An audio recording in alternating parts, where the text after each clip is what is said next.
بسم اللہ الرحمن الرحیم ان الحمد للہ نحمده ونستعینه ونستغفره ونعوذ باللہ من شرور انفسنا ومن سیئات اعمالنا من يهدي الله فلا مضل له ومن يضلل فلا هادي له واشهد ان لا اله الا الله وحده لا شريك له واشهد ان محمدا عبده ورسوله وبعد فان خير الحديث كتاب الله وخير الهدي هدي محمد صلى الله عليه وسلم وشر الامور محدثاتها وكل محدثة بدعة وكل بدعة ضلالة وكل ضلالة في النار وقال عز وجل في القرآن المجيد أعوذ بالله من الشيطان الرجيم بسم الله الرحمن الرحيم يا أيها الذين آمنوا اتقوا الله حق تقاته ولا تموتن إلا وأنتم مسلمون وقال يا أيها الناس اتقوا ربكم الذي خلق من نفس واحدة وخلق منها زوجها بث منهما رجالا كثيرا ونساء واتقوا الله الذي تسالون به والأرحام إن الله كان عليكم رقيبا وقال يا أيها الذين آمنوا اتقوا الله وقولوا قولا سديدا يصلح لكم اعمالکم ویغفر لکم ذنوبکم ومن یطع اللہ ورسولہ فقد فاز فوزا عظیما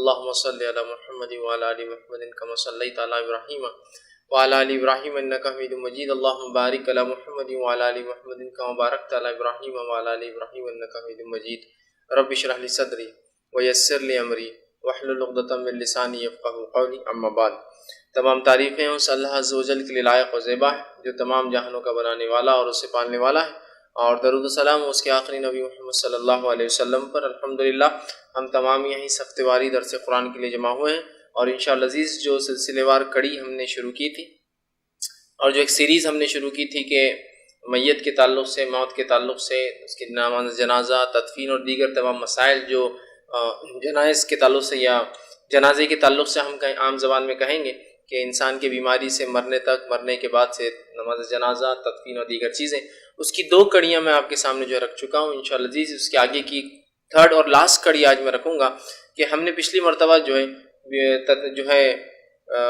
ہے انسان کے جو ہے موت کے بعد سے لے کر نماز جنازہ تک کے پورے مسائل میں نے آپ کے سامنے رکھے۔ مسائل کے ساتھ ساتھ کچھ باتیں ایسی بھی میں نے رکھتے ہوئے آپ کے بیچ میں گیا ہوں کہ اس کے اندر کیا بدعت اور کیا خرافات ہوتے ہیں، لیکن یقیناً اتنا وقت مجھے نہیں ملا کہ میں مکمل طور سے جو خرافات اس میں ہوتے ہیں آپ کے سامنے رکھ پاؤں، اور یقیناً آج بھی اتنا وقت مجھے نہیں ملے گا۔ تو انشاءاللہ عزیز میت کے اندر کیا خرافات ہوتے ہیں اس کے تعلق سے ایک تفصیلی عنوان میں نے الحمدللہ تیار کیا ہے۔ وہ عنوان انشاءاللہ عزیز اگلی بار جب میرا درس ہوگا جب بھی، تب میں انشاءاللہ عزیز آپ کے سامنے ان تمام تفصیلات کو اور رکھنے کی کوشش کروں گا کہ کیا کیا اس سے لوگ کیا کیا بدعتیں کن کن مراحل میں بہرحال کرتے ہیں، اور اس کے تعلق سے ایک سیریز انشاءاللہ عزیز ہم اور ایک دیکھیں گے۔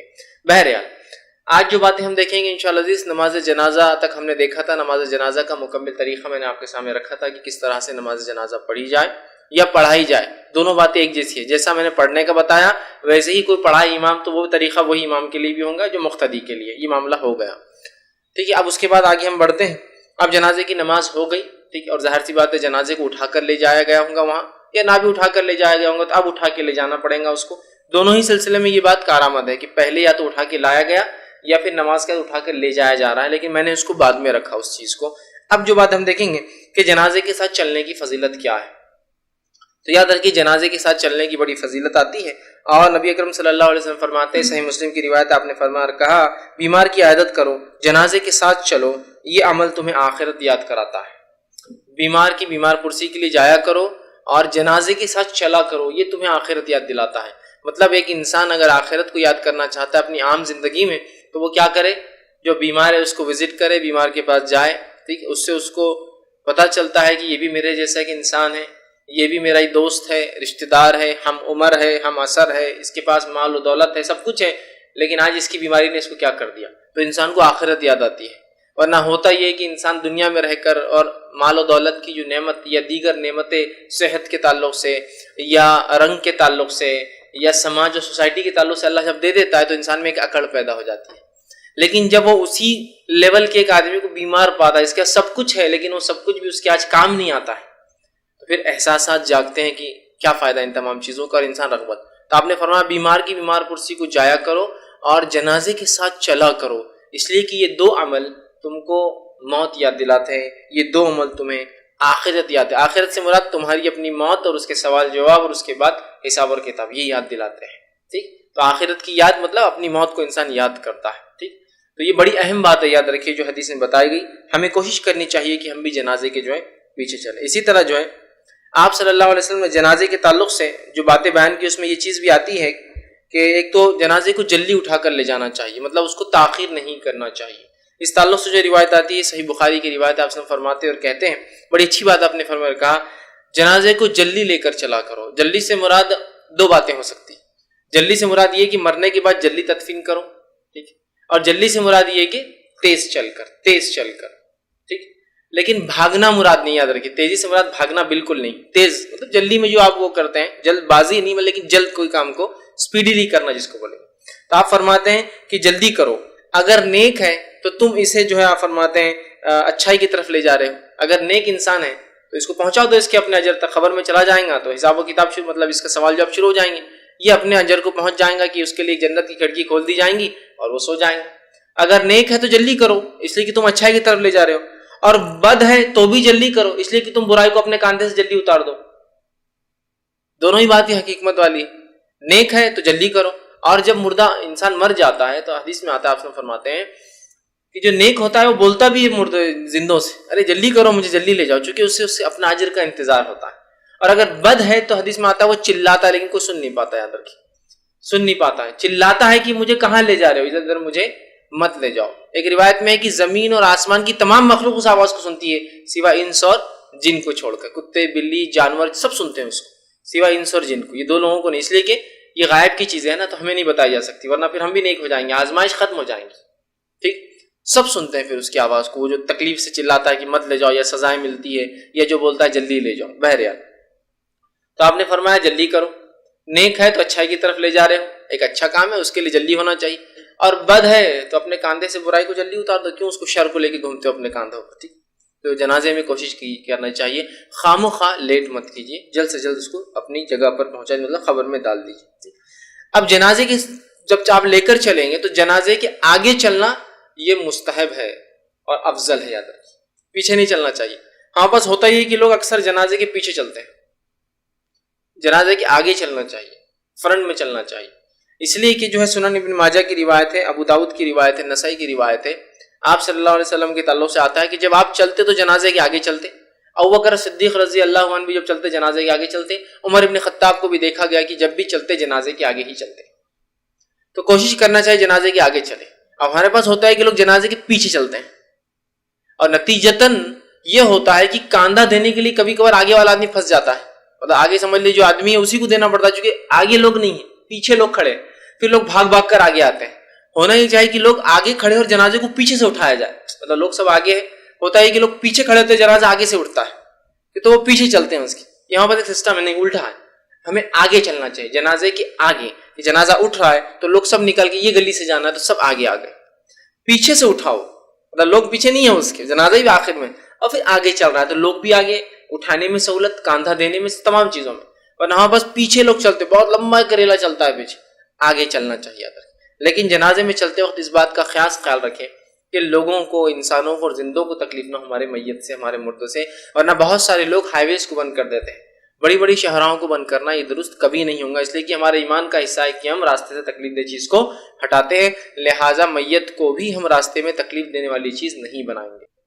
تو راستے کے کونوں سے لے کر چلیے، ہاں جہاں تک معاملہ ایک راستے کے ایک کونے سے دوسرے کونے پر شفٹ کرنے کا، بیچ میں سے جانے کی، یہ الگ بات ہے، آپ تھوڑی دیر کے راستہ روک لے، چونکہ اس کے بغیر چارہ نہیں ہوتا، یہ مجبوریاں ہیں۔ لیکن ہمارے پاس ہوتا ہی ہے کہ جب جنازے کو لے کر چلتے ہیں لوگ، یا تو ایک تو پیچھے چلتے ہیں، اور کچھ لوگ آگے ہوتے ہیں، جنازہ بھی آ رہا ہے تو راستہ بند کر دیتے ہیں۔ راستوں کو بند کرنا یا شہراؤں کو، خاص طور سے بڑے راستے جو ہوتے ہیں بند کرنا، یہ درست نہیں ہوگا، اس لیے کہ پتہ نہیں آپ تو ایک میت کو لے جا رہے ہیں، وہاں ایک زندہ ہے جو موت کے قریب ہے، جسے دواخانے کی ضرورت ہے، جسے کہیں جانا ہے، سمجھ رہا، بہت سارے، یا کسی سے ملنے کسی کو جانا ہے، کسی کی ٹرین ہے اور کسی کا جو ہے فلائٹ ہے، اور ایک اچانک ایک ایسی چیز آ گئی راستے میں جس کے بارے میں امید نہیں تھی، ٹریفک جام تو سمجھ میں آتے ہیں لیکن یہ ایک الگ مسئلہ ہے، اس بات کو ہم یاد رکھیں۔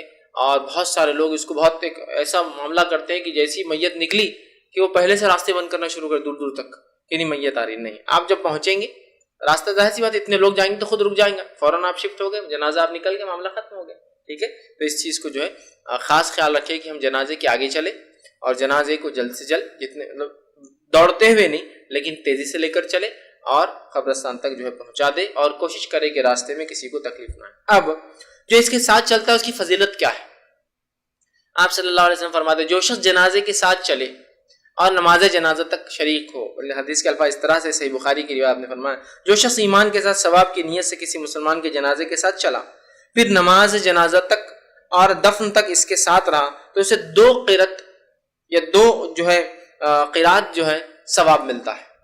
ایک آدمی میت کے اس کو خبر ملی، وہ پہنچا، میت کے ساتھ چلا، جنازے کی نماز پڑھا، اس کے ساتھ وہ قبرستان تک گیا، تدفین تک رکا تو اسے 2 قرات ثواب ملتا ہے، 2 قرات. اس کے بعد اور آپ نے فرمایا کہ جو نماز کی جنازہ تک ساتھ چلتا ہے، مطلب نماز جنازہ تک ساتھ رہتا ہے، مطلب گھر پہنچا، جہاں بھی تھا وہاں پہنچا، ساتھ چلا، مسجد تک گیا یا جہاں بھی نماز جنازہ ہو رہی، پھر وہاں سے نکل گیا، تدفین تک نہیں رکا ہو، ٹھیک، تو اس کو 1 قرات ثواب ملتا ہے.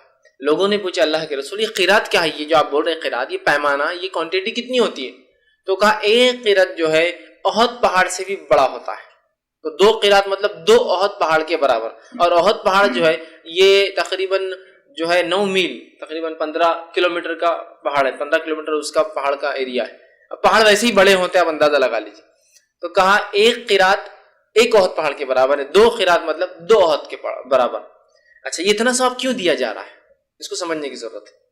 یہ اس لیے دیا جا رہا ہے کہ جب ایک انسان جنازے میں شامل ہوتا ہے تو وہ آخرت کو یاد کرتا ہے، وہ ریوائیو کرتا ہے اپنے آپ کو، جس کی وجہ سے وہ دین کی طرف مائل ہوتا ہے، دنیا سے بے رغبتی اس کو اظہار ہوتی ہے کہ کیا ہے سب.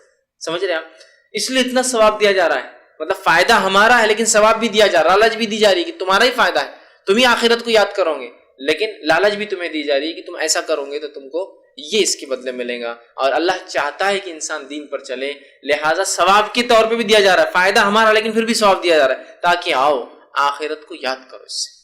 ٹھیک، تو انسان کو کہ وہ جو ہے جنازے کے اندر شامل ہو اور یہ ثواب کو حاصل کرے. اب آئیے اسی طرح جو ہے میت کے ساتھ چلتے وقت کیا کچھ نہیں کرنا چاہیے. کچھ تھوڑے سے پوائنٹس رکھ دیتا ہوں اس کے اندر. سب سے پہلی چیز تو راستہ نہیں بند کرنا چاہیے خواہ جب تک کہ ضرورت نہ پڑے. اسی طرح میت کے ساتھ عورتوں کا جانا ناجائز ہے، درست نہیں ہے. اس کے تعلق سے روایت آتی ہے، صحیح مسلم کی روایت ہے، اور جو ہے ام عطیہ رضی اللہ عنہ فرماتی ہے آپ نے کہا ہمیں جنازے کے ساتھ چلنے سے منع کیا گیا تھا. مطلب جنازے کے ساتھ عورتوں کو جانا یہ درست نہیں ہے، سوائے ایک ایسی عورت کے جو بہت زیادہ غم میں ہو، اپنے پردے کی حالت میں ہو اور وہ غم کی وجہ سے پیچھے چل پڑے. سمجھ رہے آپ؟ غم کی وجہ سے عورت پیچھے چل پڑی ہے. وہ پیچھے چل پڑنا ایک الگ عمل ہوتا ہے، یاد رکھیے کہ غم ہے، اب اگر آپ اس کو روکیں گے تو ایک نیا مسئلہ چالو ہو جائیں گے اس کو روکنے کا. تو بہرحال میت کے ساتھ جو ہے عورتوں کا جانا جنازے کے پیچھے درست نہیں ہے چونکہ منع کیا گیا ہے. ٹھیک، لیکن ایسی کوئی عورت جس کو بہت زیادہ غم ہو لیکن پردے کی حالت میں ہو اور غم کی وجہ سے پیچھے چل پڑے، سمجھ رہا، پیچھے چل پڑے گی، اس کے بغیر اسے قرار نہیں آ رہا ہے، تو پیچھے چلی جانا اس کے لیے بہرحال درست ہوگا. لیکن عام اعتبار سے عورتیں جنازے میں شامل نہیں ہو سکتے. لیکن خاص اعتبار سے اگر ایسا ہو جائے، غم کی شدت کی وجہ سے ایک عورت سنبھل نہیں رہی ہے اور یہ اس کا اقرار ہے یا وہ ہے ضد ہے کہ وہاں تک چلے تو اس کا معاملہ درست ہو جائے گا، تو اگر پردے کی حالت سے ہوتی ہے، قبرستان تک آ جاتی ہے، تو انشاءاللہ عزیز کوئی حرج نہیں ہوگا. ٹھیک ہے، لیکن عام اعتبار سے نہ چلے. اسی طرح جو ہے جنازے کے ساتھ اونچی آواز میں کلمات پڑھنا، درود پڑھنا، دعائیں پڑھنا، سورہ اخلاص پڑھنا، یا اسی طرح دیگر اور بھی چیزیں جو لوگ پڑھتے ہیں، یا روشنائی لے کر چلنا قبرستان میں رات کے اندھیرے کی وجہ سے نہ دکھنے کی وجہ سے وہ ایک الگ چیز ہے، وہ ایک جس کو ہم کہیں گے وہ ضرورتیں ہیں راستے کی. لیکن کچھ لوگ سمبولک آنگ لے کر ساتھ چلتے ہیں، روشنیوں کو کرتے ہیں، چیختے ہیں. ایک آدمی آگے چلتا ہے، زور زور سے کلمات کو ادا کرتا ہے، اور جب کہا جاتا ہے نہیں تو ہوتے ہوتے کلمے تو ہے، درود تو ہے. بھائی یہ کلمے ہی ہیں، یہ درود ہی ہے، لیکن یہ ثابت نہیں. مسئلہ یہ ہے کہ ایک مسلمان جس کو ہم کہیں گے وہ مجبور ہے اپنے دین کے معاملے میں کہ اس کو دلیل چاہیے ہر چیز. دلیل ہے تو سر آنکھوں پر نہیں ہے تو پھر چاہے کوئی بھی کرے اس کو ہم کر نہیں سکتے. تو اس بات کا خیال رکھیے یہ تمام اعمال اس کے اندر نہ ہو. اسی طرح اونچی آواز میں جنازے کے اندر بات کرنا صحابہ بالکل سخت ناپسند کرتے تھے، اور اسی طرح جو ہے لڑائی کے اندر اونچی آواز بھی صحابہ ناپسند کرتے تھے. مطلب چلانا چیخنا چاہے رونے کی شکل میں ہو، ذکر اور اذکار کی شکل میں، یہ پسندیدہ عمل نہیں ہے. اسی طرح جو ہے جنازے کے پیچھے جو ہے نیچے رکھنے سے پہلے بیٹھ جانا، اس کی بھی ممانعت ہے، اس سے بھی انسان کو احترام کرنا چاہیے. صحیح مسلم کی روایت ہے، آپ صلی اللہ علیہ وسلم فرماتے اور کہتے ہیں، اور آپ نے حدیث کے الفاظ، جب تم جنازے کے ساتھ چلو تو جب تک جنازہ نہ رکھ دیا جائے تم نہ بیٹھو. تو جنازے کے ساتھ اگر ہم چل رہے ہیں تو جب تک جنازہ رکھ نہیں دیا جاتا، تو بہرحال جو بات اس حدیث سے پتہ چل رہی وہ یہ ہے کہ جنازے کے ساتھ جب ہم جائیں تو جنازے کو جب تک زمین پر رکھ نہ دیا جائے تب تک جو ہے جنازے کے ساتھ چلنے والے نیچے نہ بیٹھے. تو اس معاملے میں احتیاط کرنا چاہیے. مجبوریاں، بیماریاں، حالات ایک الگ چیز ہے کہ انسان خود مجبور ہے صحت سے اور وہ چل نہیں سکتا تو ظاہر سے وہ تو بیٹھ جائیں گا، لیکن عام اعتبار سے ہوتا ہے کہ جنازے کے ساتھ چلتے ہی قبرستان میں بہترین بینچز لگے ہوتے ہیں، لوگ بیٹھنا شروع ہو جاتے ہیں، اس کو آکیپائی کرنا شروع کر دیتے ہیں. یہ ہو سکتا ہے جب جنازہ رکھ دیا جائے، لیکن رکھنے سے پہلے جا کر پہلے سے بیٹھ جانا کی جگہ نہیں ملیں گی، یہ درست نہیں ہوں گا، یاد رکھیں. ٹھیک ہے. اسی طرح اور یہ میت کی حرمت ہے اور اس کی عزت کی علامت بھی ہوں گی، یاد رکھیں. اس لیے کہ نبی اکرم صلی اللہ علیہ وسلم کے سامنے سے ایک یہودی کا جنازہ لے جایا گیا اور آپ نے اس جنازے کو دیکھ کر آپ کھڑے ہوئے. لوگوں نے کہا اللہ کے رسول یہ تو یہودی ہے، تو کہا یہودی ہے تو کیا وہ انسان تو ہے نا. سمجھ رہے بات کو؟ تو اس میں کھڑے رہنا چاہیے. اسی طرح جو ہے میت کو جو ہے دفن کرنے کا کیا حکم ہوگا، اس کا کیا معاملہ ہوگا. ٹھیک. جسم کو مٹی میں مکمل دبا دینا اس کو تدفین کہا جاتا ہے. مکمل دبا دینا، اندر جسم کو ڈالا اور مکمل دبا دیا، اور ہمیں یہی کرنا ہے، یاد رکھیے. اگر کسی کو کچھ نہیں پتا کہ میت کو کیسے دفنانا ہے، اتنا سمجھ جائے کہ گڑھا اتنا کھودنا ہے کہ جانور یا اس قسم کی موذی چیزیں سیدھے لاش تک نہ پہنچ سکے، لوگ آسانی سے لاش کو نکال نہ سکے، اتنا کھودنا ہے اور پوری مٹی ڈال دینا ہے، مکمل جھاگ دینا. یہی تدفین ہے. ٹھیک. اس سے زائد کیا کر سکتے ہو، ایک الگ چیز ہے کہ وہ سنت طریقہ یہ ہے، ادب یہ ہے، وہ تو انشاءاللہ عزیز ہم کریں گے، ادب کا بھی لحاظ رکھیں گے، سنت کا بھی کریں گے. لیکن میں یہ اصول کیوں بتا رہا ہوں موٹا موٹا، تاکہ ایسا ہوتا ہے کبھی کہ آپ کو سہولت نہیں مل رہی ہے، طریقہ نہیں مل رہا ہے تدفین کا، کوئی آدمی بتا نہیں رہا ہے اور وقت ہو رہا ہے، کچھ نہیں کر کے گڑھا کھودا، لاش ڈالی اور دبا دیا. اتنا تو سمجھ میں آتا ہے کسی کو بھی. اتنا گڑھا کھود دیے کہ آسانی سے جانور کھود کے لاش کو نہ نکال سکے، مکمل گڑھے کو ڈھک دیے تاکہ اندر سے بدبو یا کسی قسم کی چیز ہوا جا کر انسانوں کو ایذا نہ پہنچے.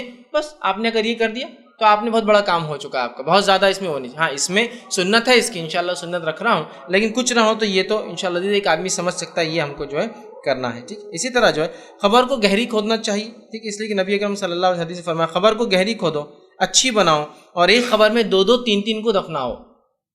مطلب خبر کو گہری کھودنا چاہیے، اچھی بنانا چاہیے، اور ایک خبر میں ایک سے زائد دو دو تین تین ڈالنا چاہیے. صحابی نے پوچھا اللہ کے رسول اگر دو تین لوگوں کو اگر خبر میں ہم دفنائیں ایک ہی خبر میں تو پہلے کس کو رکھیں، پہلا حق کس کا ہوگا؟ تو آپ صلی اللہ علیہ وسلم نے فرمایا اگر ایک خبر میں تم ایک سے زیادہ کو دفناتے ہو تو پہلا حق اس کو ہوگا جس کو قرآن زیادہ یاد تھا. دیکھیں کتنی فضیلت ہے قرآن یاد کرنے کی اور اس پہ عمل کریں، وہ پہلے جائیں گا، اس کے بعد والا اور اس کے بعد والا. ٹھیک. یہ کب ہوگا؟ جیسا کہ جہاد میں ہیں، جنگوں میں ہیں، تعفن ہے، ایکسیڈنٹس ہو گئے، زلزلے آ گئے تو اچانک بہت سے لوگ مر جاتے ہیں نا اس کے اندر، تو تب وہ شکلوں میں یہ سب چیزیں لاگو ہوں گی اور کام آئیں گی کہ ایک خبر آپ نے کھودی گہری 5-6 فٹ سمجھ لیجیے کھود دیا اور ایک کو ڈالا. اور ایسی خبر کھودنے کا جو ہے جو جنرل جو ٹیکنیک یوز ہوتی ہے وہ یہ ہوتی ہے، الگ الگ علاقوں میں الگ چیزیں ہوتی ہیں، لیکن اگر ایک سے زیادہ آپ دفنا رہے تو اس کا طریقہ کار یوں ہوگا کہ آپ نے خبر کھودی سیدھا. ٹھیک. کھودنے کے بعد خبر ایسی ہوں گی، اس کو پورا نہیں کھودیں گے آپ، سمجھ لیجیے لاش ڈالنا 4 فٹ کھودا اور ایسا کر دیا، اس کو لاش اندر ڈال دی اور تختے جما دی، سے مٹی ڈالی، دوسری آگے اس پہ لاش، ٹھیک، اس پہ تختے ڈالے اور تیسری آگے لاش، یا فرشی ڈالی پھر دوسرے پہ فرشی ڈالی اور تیسرے فرشی، مطلب اس میں کھانچے بنا کر مٹی میں فرشیاں آپ 1 2 3 ایسے کر سکتے ہیں. ٹھیک.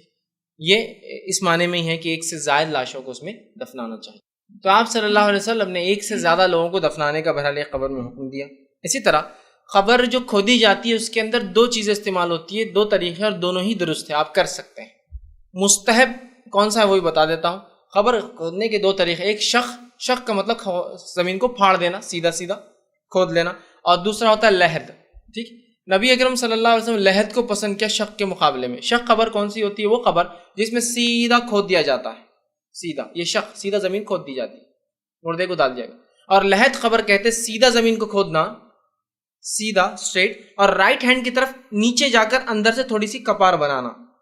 سمجھ رہے ہیں؟ اس کو کہتے ہیں لحد. رائٹ، میرا یہ چونکہ رائٹ ہے اس لیے میں ادھر ڈائریکشن دے رہا ہوں. سیدھی خبر آپ نے کھودی، اس کے بعد سیدھے طرف، سیدھے ہاتھ کی طرف اندر آپ نے کھودا، اتنا کھودا کہ انسان جا سکتا ہے. تو اگر لحد خبر ہے تو ایکچولی جہاں کھودی جاتی ہے اس کے بازو میت ہوتی ہے لحد کے اندر، اور شق قبر میں جو سیدھی کھودی جاتی ہے اس کے اندر جہاں کھودا جاتا ہے وہیں انسان ہوتا ہے. ٹھیک. لحد جو خبر ہے سیدھا کھود کر رائٹ ہینڈ کی طرف جو اندر کپار بنائی جاتی ہے، یہ خبر مستحب پسندیدہ ہے. اس لیے کہ نبی اکرم صلی اللہ علیہ وسلم اس خبر کے تعلق سے بیان کیا اور فرمایا، حدیث کے الفاظ اس طرح سے ہے، اور یہ جو ہے جامع ترمذی کی روایت آپ نے فرمایا اور کہا لحد ہمارے لیے ہے، اور شق ہمارے سے غیروں کے لیے. ٹھیک ہے, مطلب پسند کیا, غیروں سے مراد غیر مسلموں کے لیے نہیں کہا. سمجھ رہے ہیں بات کو؟ اس لیے کہ نبی اکرم صلی اللہ علیہ وسلم جب وفات ہوئی تو مدینہ میں 2 لوگ خبر کھودنے والے تھے, ایک لحد کھودتا تھا اور دوسرا شق کھودتا تھا. اب ہوا یہ کہ اختلاف ہوا کہ کون سا کھودیں گے, خبر کون سی کھودی جائیں گی. تو طے یہ پایا, تاکہ جھگڑا نہ ہو, اختلاف نہ ہو, طے یہ پایا جو آدمی پہلے آئیں گا وہ قسم کی خبر کھودی جائیں گی. اگر لحد والا آئیں گا تو لحد, شق والا آئیں گا تو شق. اور نبی اکرم صلی اللہ علیہ وسلم کو جو خبر کھودی گی وہ شق تھی, اس لیے کہ لحد والا آدمی نہیں پہنچ سکا, اور پہلے جو آیا وہ شق کھودنے والا آیا.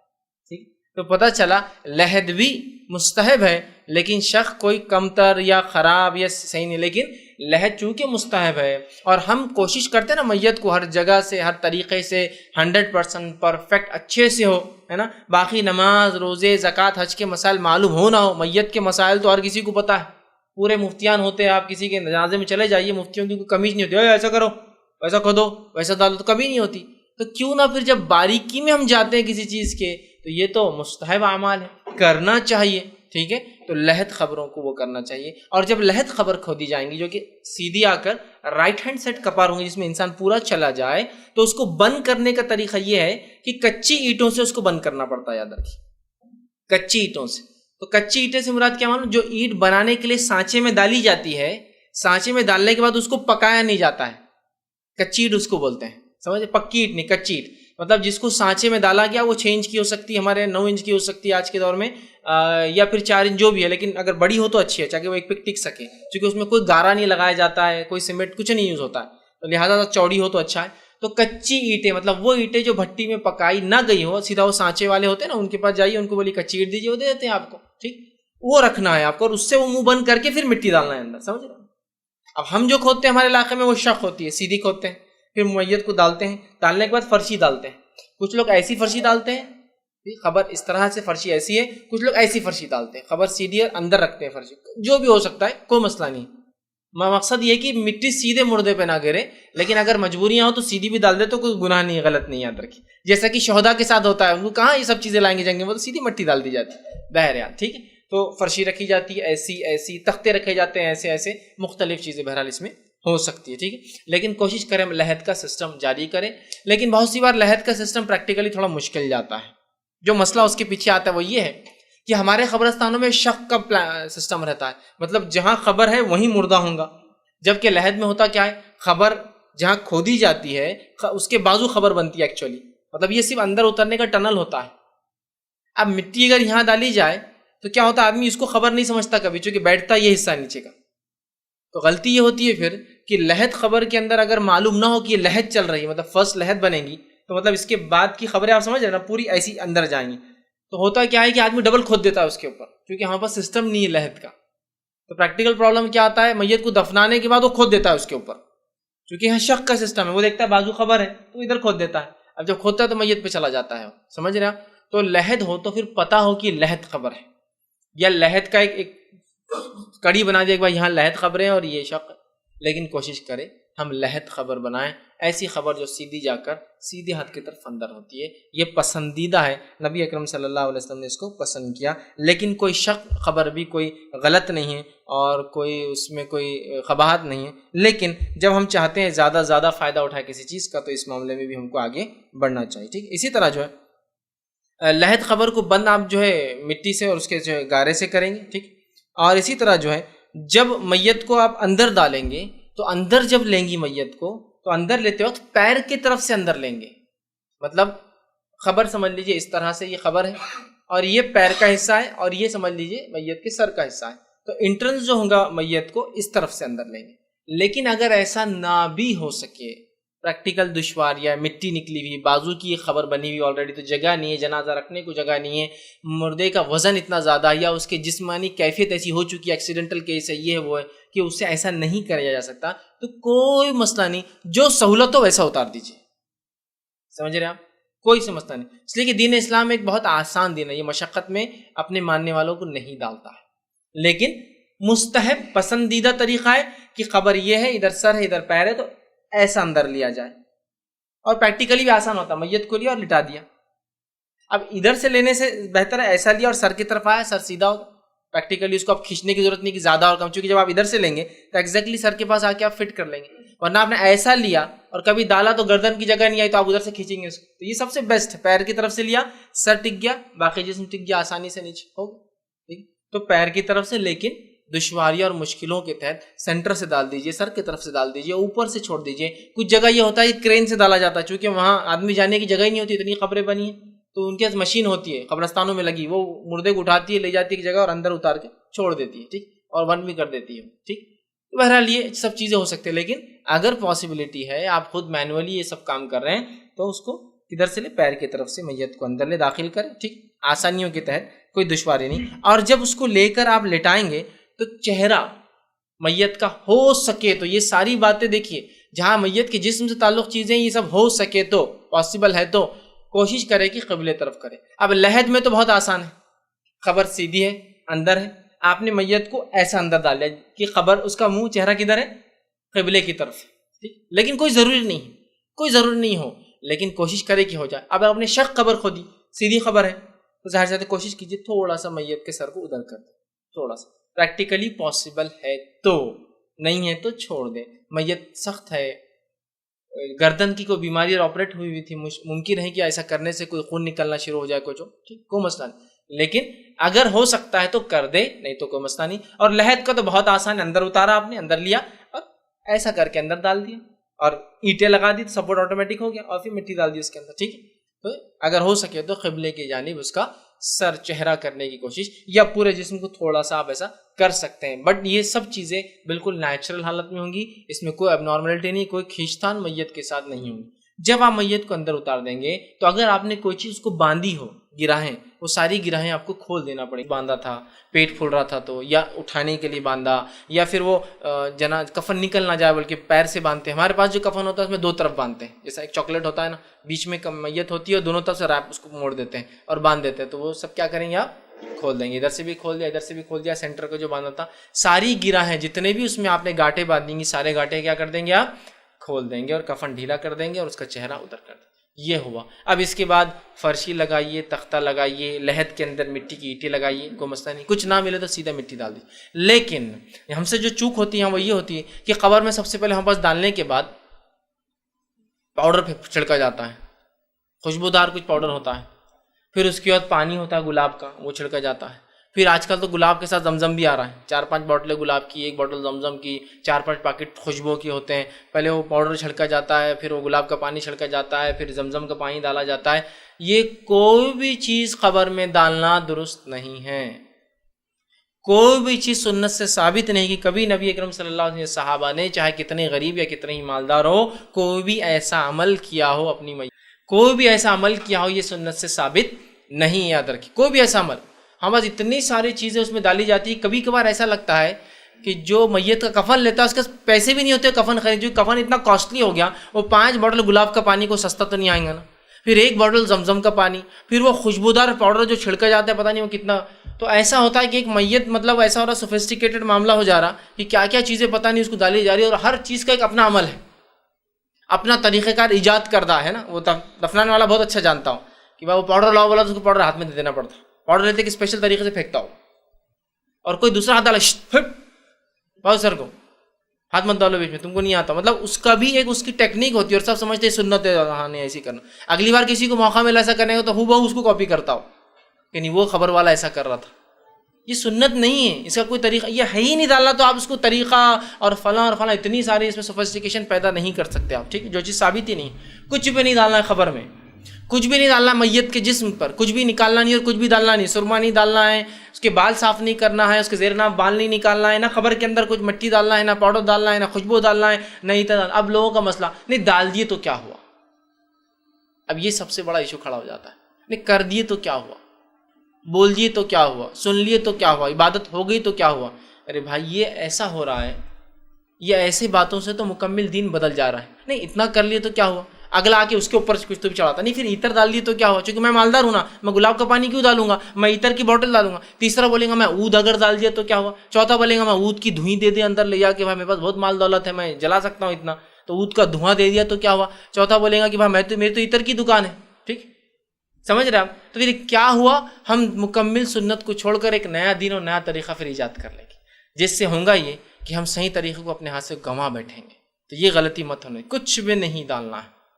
اگر آپ کے جنازے کٹ میں وہ آتا بھی ہے، وہ بنا بنا کٹ آتا ہے پورا، اس کو آپ کو یا تو لینا نہیں ہے، اگر نہیں کمپلسری بھائی اس کے ساتھ آتا ہے لے لیجیے اور بازو رکھ دیجیے، ختم ہوگا۔ آپ کو وہ کرنا نہیں ہے، میں یہ بتانا چاہ رہا ہوں، ٹھیک۔ بہرحال اسی طرح جو ہے عورت کو دفنانے کے لیے، عورت کو جب دفنائیں گے تو پردے کا اہتمام سلف صالحین سے ثابت ہے کہ وہ پردے کا اہتمام کرتے تھے، لیکن یہ بات یاد رکھیے عورت کو دفنانے کے لیے محرم اور غیر محرم کا کوئی مسئلہ نہیں ہے، عورت کو کوئی بھی دفنا سکتا ہے۔ اس لیے کہ ایک مرتبہ آپ صلی اللہ علیہ وسلم کی بیٹی کی وفات ہوئی اور آپ نے کہا کون ہے تم میں جو دفنانے کے لیے آگے آئیں گا، اور ابو طلحہ رضی اللہ عنہ جو کہ ہم جانتے ہیں آپ کے رشتے میں کوئی بھی نہیں تھے اور نہ ہی آپ کے بیٹی کے رشتے میں کوئی تھے، آپ آئے اور آپ نے تدفین کی، تو ابو طلحہ تو غیر محرم تھے۔ تو پتہ چلا اس میں کوئی حرج نہیں کہ خبر میں اگر کسی جس کو علم ہو، تقوی اور زہد ہو، وہ بہتر ہے تو وہ اتر سکتا ہے، عورت بھی ہو تو، لیکن وہ کھولیں گا نہیں اور دیکھیں گا نہیں، یہ بات تو اپنی جگہ ہے۔ اور ظاہر سی بات ہے عورت ہے تو وہ دونوں طرف سے وہ پکڑ کے اتارنا ہے اور رکھنا ہے، رکھ کے وہ فرشیہ اور رکھ کے نکل کے ختم ہو گیا، کوئی جسم کو ہاتھ نہیں لگانا، کوئی دوسرا کام کرنا ہی نہیں، لیکن کیا جا سکتا ہے۔ لیکن اگر پردے کا اہتمام کیا جائے تاکہ اعلان ہو کہ یہ عورت ہے اور خامخواہ لوگ نزدیک نہ آئے، تو بہرحال یہ اچھی بات ہے، اس میں کوئی حرج نہیں ہوگا انشاءاللہ، ٹھیک۔ اس کے بعد اب دفن کے بعد کیا کریں گے؟ تو دفن کے بعد میت کی مغفرت کی دعا کرنا ہے آپ کے۔ ویسے تو میت انسان کا انتقال ہوتے ہی دعائیں شروع کر دینی چاہیے، مغفرت کی، رحم کی، گھر والوں کے صبر کی، لیکن اب خاص طور سے دعا کرنا ہے ہم کو تدفین کے بعد مغفرت کی اور سوال اور جواب میں آسانی کی۔ یہ مغفرت کی دعا تو عام ہے، کبھی بھی کرتے رہیے، تدفین کے بعد سے لے کر ساری زندگی جب تک یاد آتا ہے آپ کو، لیکن ایک دعا جو خاص ہے، دعا کے الفاظ خاص نہیں لیکن دعا خاص ہے جو کرنی ہے، وہ یہ ہے، نبی اکرم صلی اللہ علیہ وسلم نے ایک شخص کو دفنا کر نکلے تو کہا کہ اب تمہارے بھائی سے سوال اور جواب ہوگا، تو لہٰذا سوال و جواب میں آسانی کے لیے اس کے دعا کرو۔ یہ دعا کرنا چاہیے، الفاظ اس کی کوئی خاص ثابت نہیں ہے، دعا لیکن کرنا چاہیے۔ آپ اردو میں اپنی زبان میں اللہ سوال جواب میں اس کو ثابت ختم رکھا، اس لیے کہ آپ نے فرمایا اب یہ آزمائش میں جانے والا ہے، اب اس کے سوال و جواب میں آسانی کر، یہ دعا ثابت ہے۔ لیکن یہ تمام دعائیں انفرادی ہے، اب اس کے بعد مغفرت کی دعا بھی انفرادی کرنا ہے اور یہ دعا بھی، ورنہ ہوتا یہ کہ ہمارے پاس، اور حدیث کے الفاظ 40 قدم بعد یہ سوال جواب شروع ہوتے، تو جیسے 40 قدم بعد جاتے قبرستان سے، ایک آدمی گنتا رہتا قدم پہلے جو چلتا آگے، پھر 40 قدم جا کے وہ رک جاتے، کچھ قبرستان کے گھر پوائنٹ بنا ہوا رہتا 40 فٹ، مطلب 40 قدم وہاں ہو جاتے، تو وہاں پوائنٹ رہتا، سب لوگ جمع ہوتے ہیں اور پھر ایک دعا کرتا ہو، اور وہ دعا بھی سوال و جواب میں آسانی کی نہیں، کچھ اور ہی چلتے رہتی ہے۔ حدیث میں الفاظ ہے سوال و جواب میں آسانی کی دعا کرو کہ وہ ثابت قدم رہے، اور دعا ہو رہی ہے اللہ مغفرت کرے، ان کے گھر والوں کو صبر دے، ارے یہ سب تو عام باتیں، تو یہ دعا اجتماعی نہیں ہے، انفرادی ہے، ٹھیک ہے۔ آپ صلی اللہ علیہ وسلم نے جو فرمایا، صحیح حاکم کی روایت آپ نے فرمایا اپنے بھائی کے لیے مغفرت کی دعا کرو، اور اس کے لیے ثابت قدمی سوال و جواب میں جو ہو، اس کے لیے بھی اپنے رب سے جو ہے سوال کرو اور اچھائی کا سوال کرو۔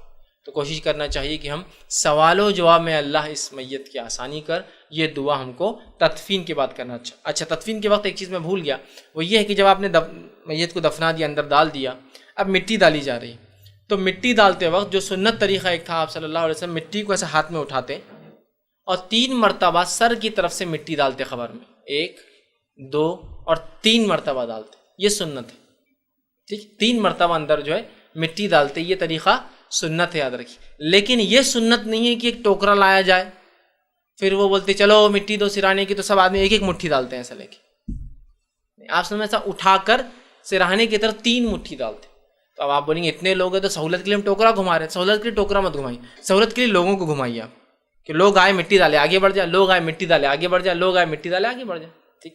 مٹی کھینچنے کے لیے بھی کوئی خاص طریقہ نہیں ہے، ورنہ بہت سے لوگ پیر کے بیچ میں سے نہیں لینا بولے مٹی، کیوں پیر کے بیچ میں سے نہیں لینا چاہیے، ٹھیک۔ اب وہی مٹی پہ 1000 لوگ کھڑے تھے جب سے، اور وہی مٹی کو پیر کے نیچے سے نہیں لینا چاہیے، مطلب کون سا بیچ میں سے ایسا نہیں ڈالنا، عجیب غریب ٹیکنیک، ایسا کھینچنا، پھوڑا ایسا رہنا، ٹکا ایسی رہنا، اس کا کوئی سنت طریقہ نہیں۔ مٹی ڈالنا ہے ہاتھ سے کھینچ کے ڈالیے، ٹوکرے سے ڈالیے، مٹیوں سے ڈالیے، کوئی چیز سے ڈالیے، مشینوں سے ڈالیے، کوئی مسئلہ نہیں، کوئی طریقہ نہیں کہ پیر کے بیچ میں سے گئی تو بے حرمت ہو جاتی، بلکہ بہت سے لوگ میں نے دیکھا کہ پیر کے بیچ میں سے کوئی ڈال دے پھوڑے سے، پیر کھول کے آدمی کھینچ رہا ہے تو اتنی مٹی نکالنے لگاتے ہو، بولتے یہ مٹی خراب ہو گئی، اب یہ مٹی یوز نہیں ہو سکتی، یہ سب فالتو بات ہے۔ دوسری ایک چیز جو میں بھول گیا تھا اس کے اندر وہ یہ تھی کہ جب ہم تدفین کے لیے اندر ڈالیں گے چہرے کو قبلہ رخ کریں گے تو ایک دعا آپ پڑھ سکتے ہیں، جو کہ جو ہے سنن مستدرک حاکم کی اور ابو داؤد کی روایت ہے، آپ یہ پڑھتے تھے بسم اللہ علی ملت رسولی، کہ اللہ کے نام سے اور رسول اللہ صلی اللہ علیہ وسلم کی ملت سے، یہ آپ پڑھ سکتے ہیں، ٹھیک ہے، بسم اللہ وعلی ملت رسول اللہ،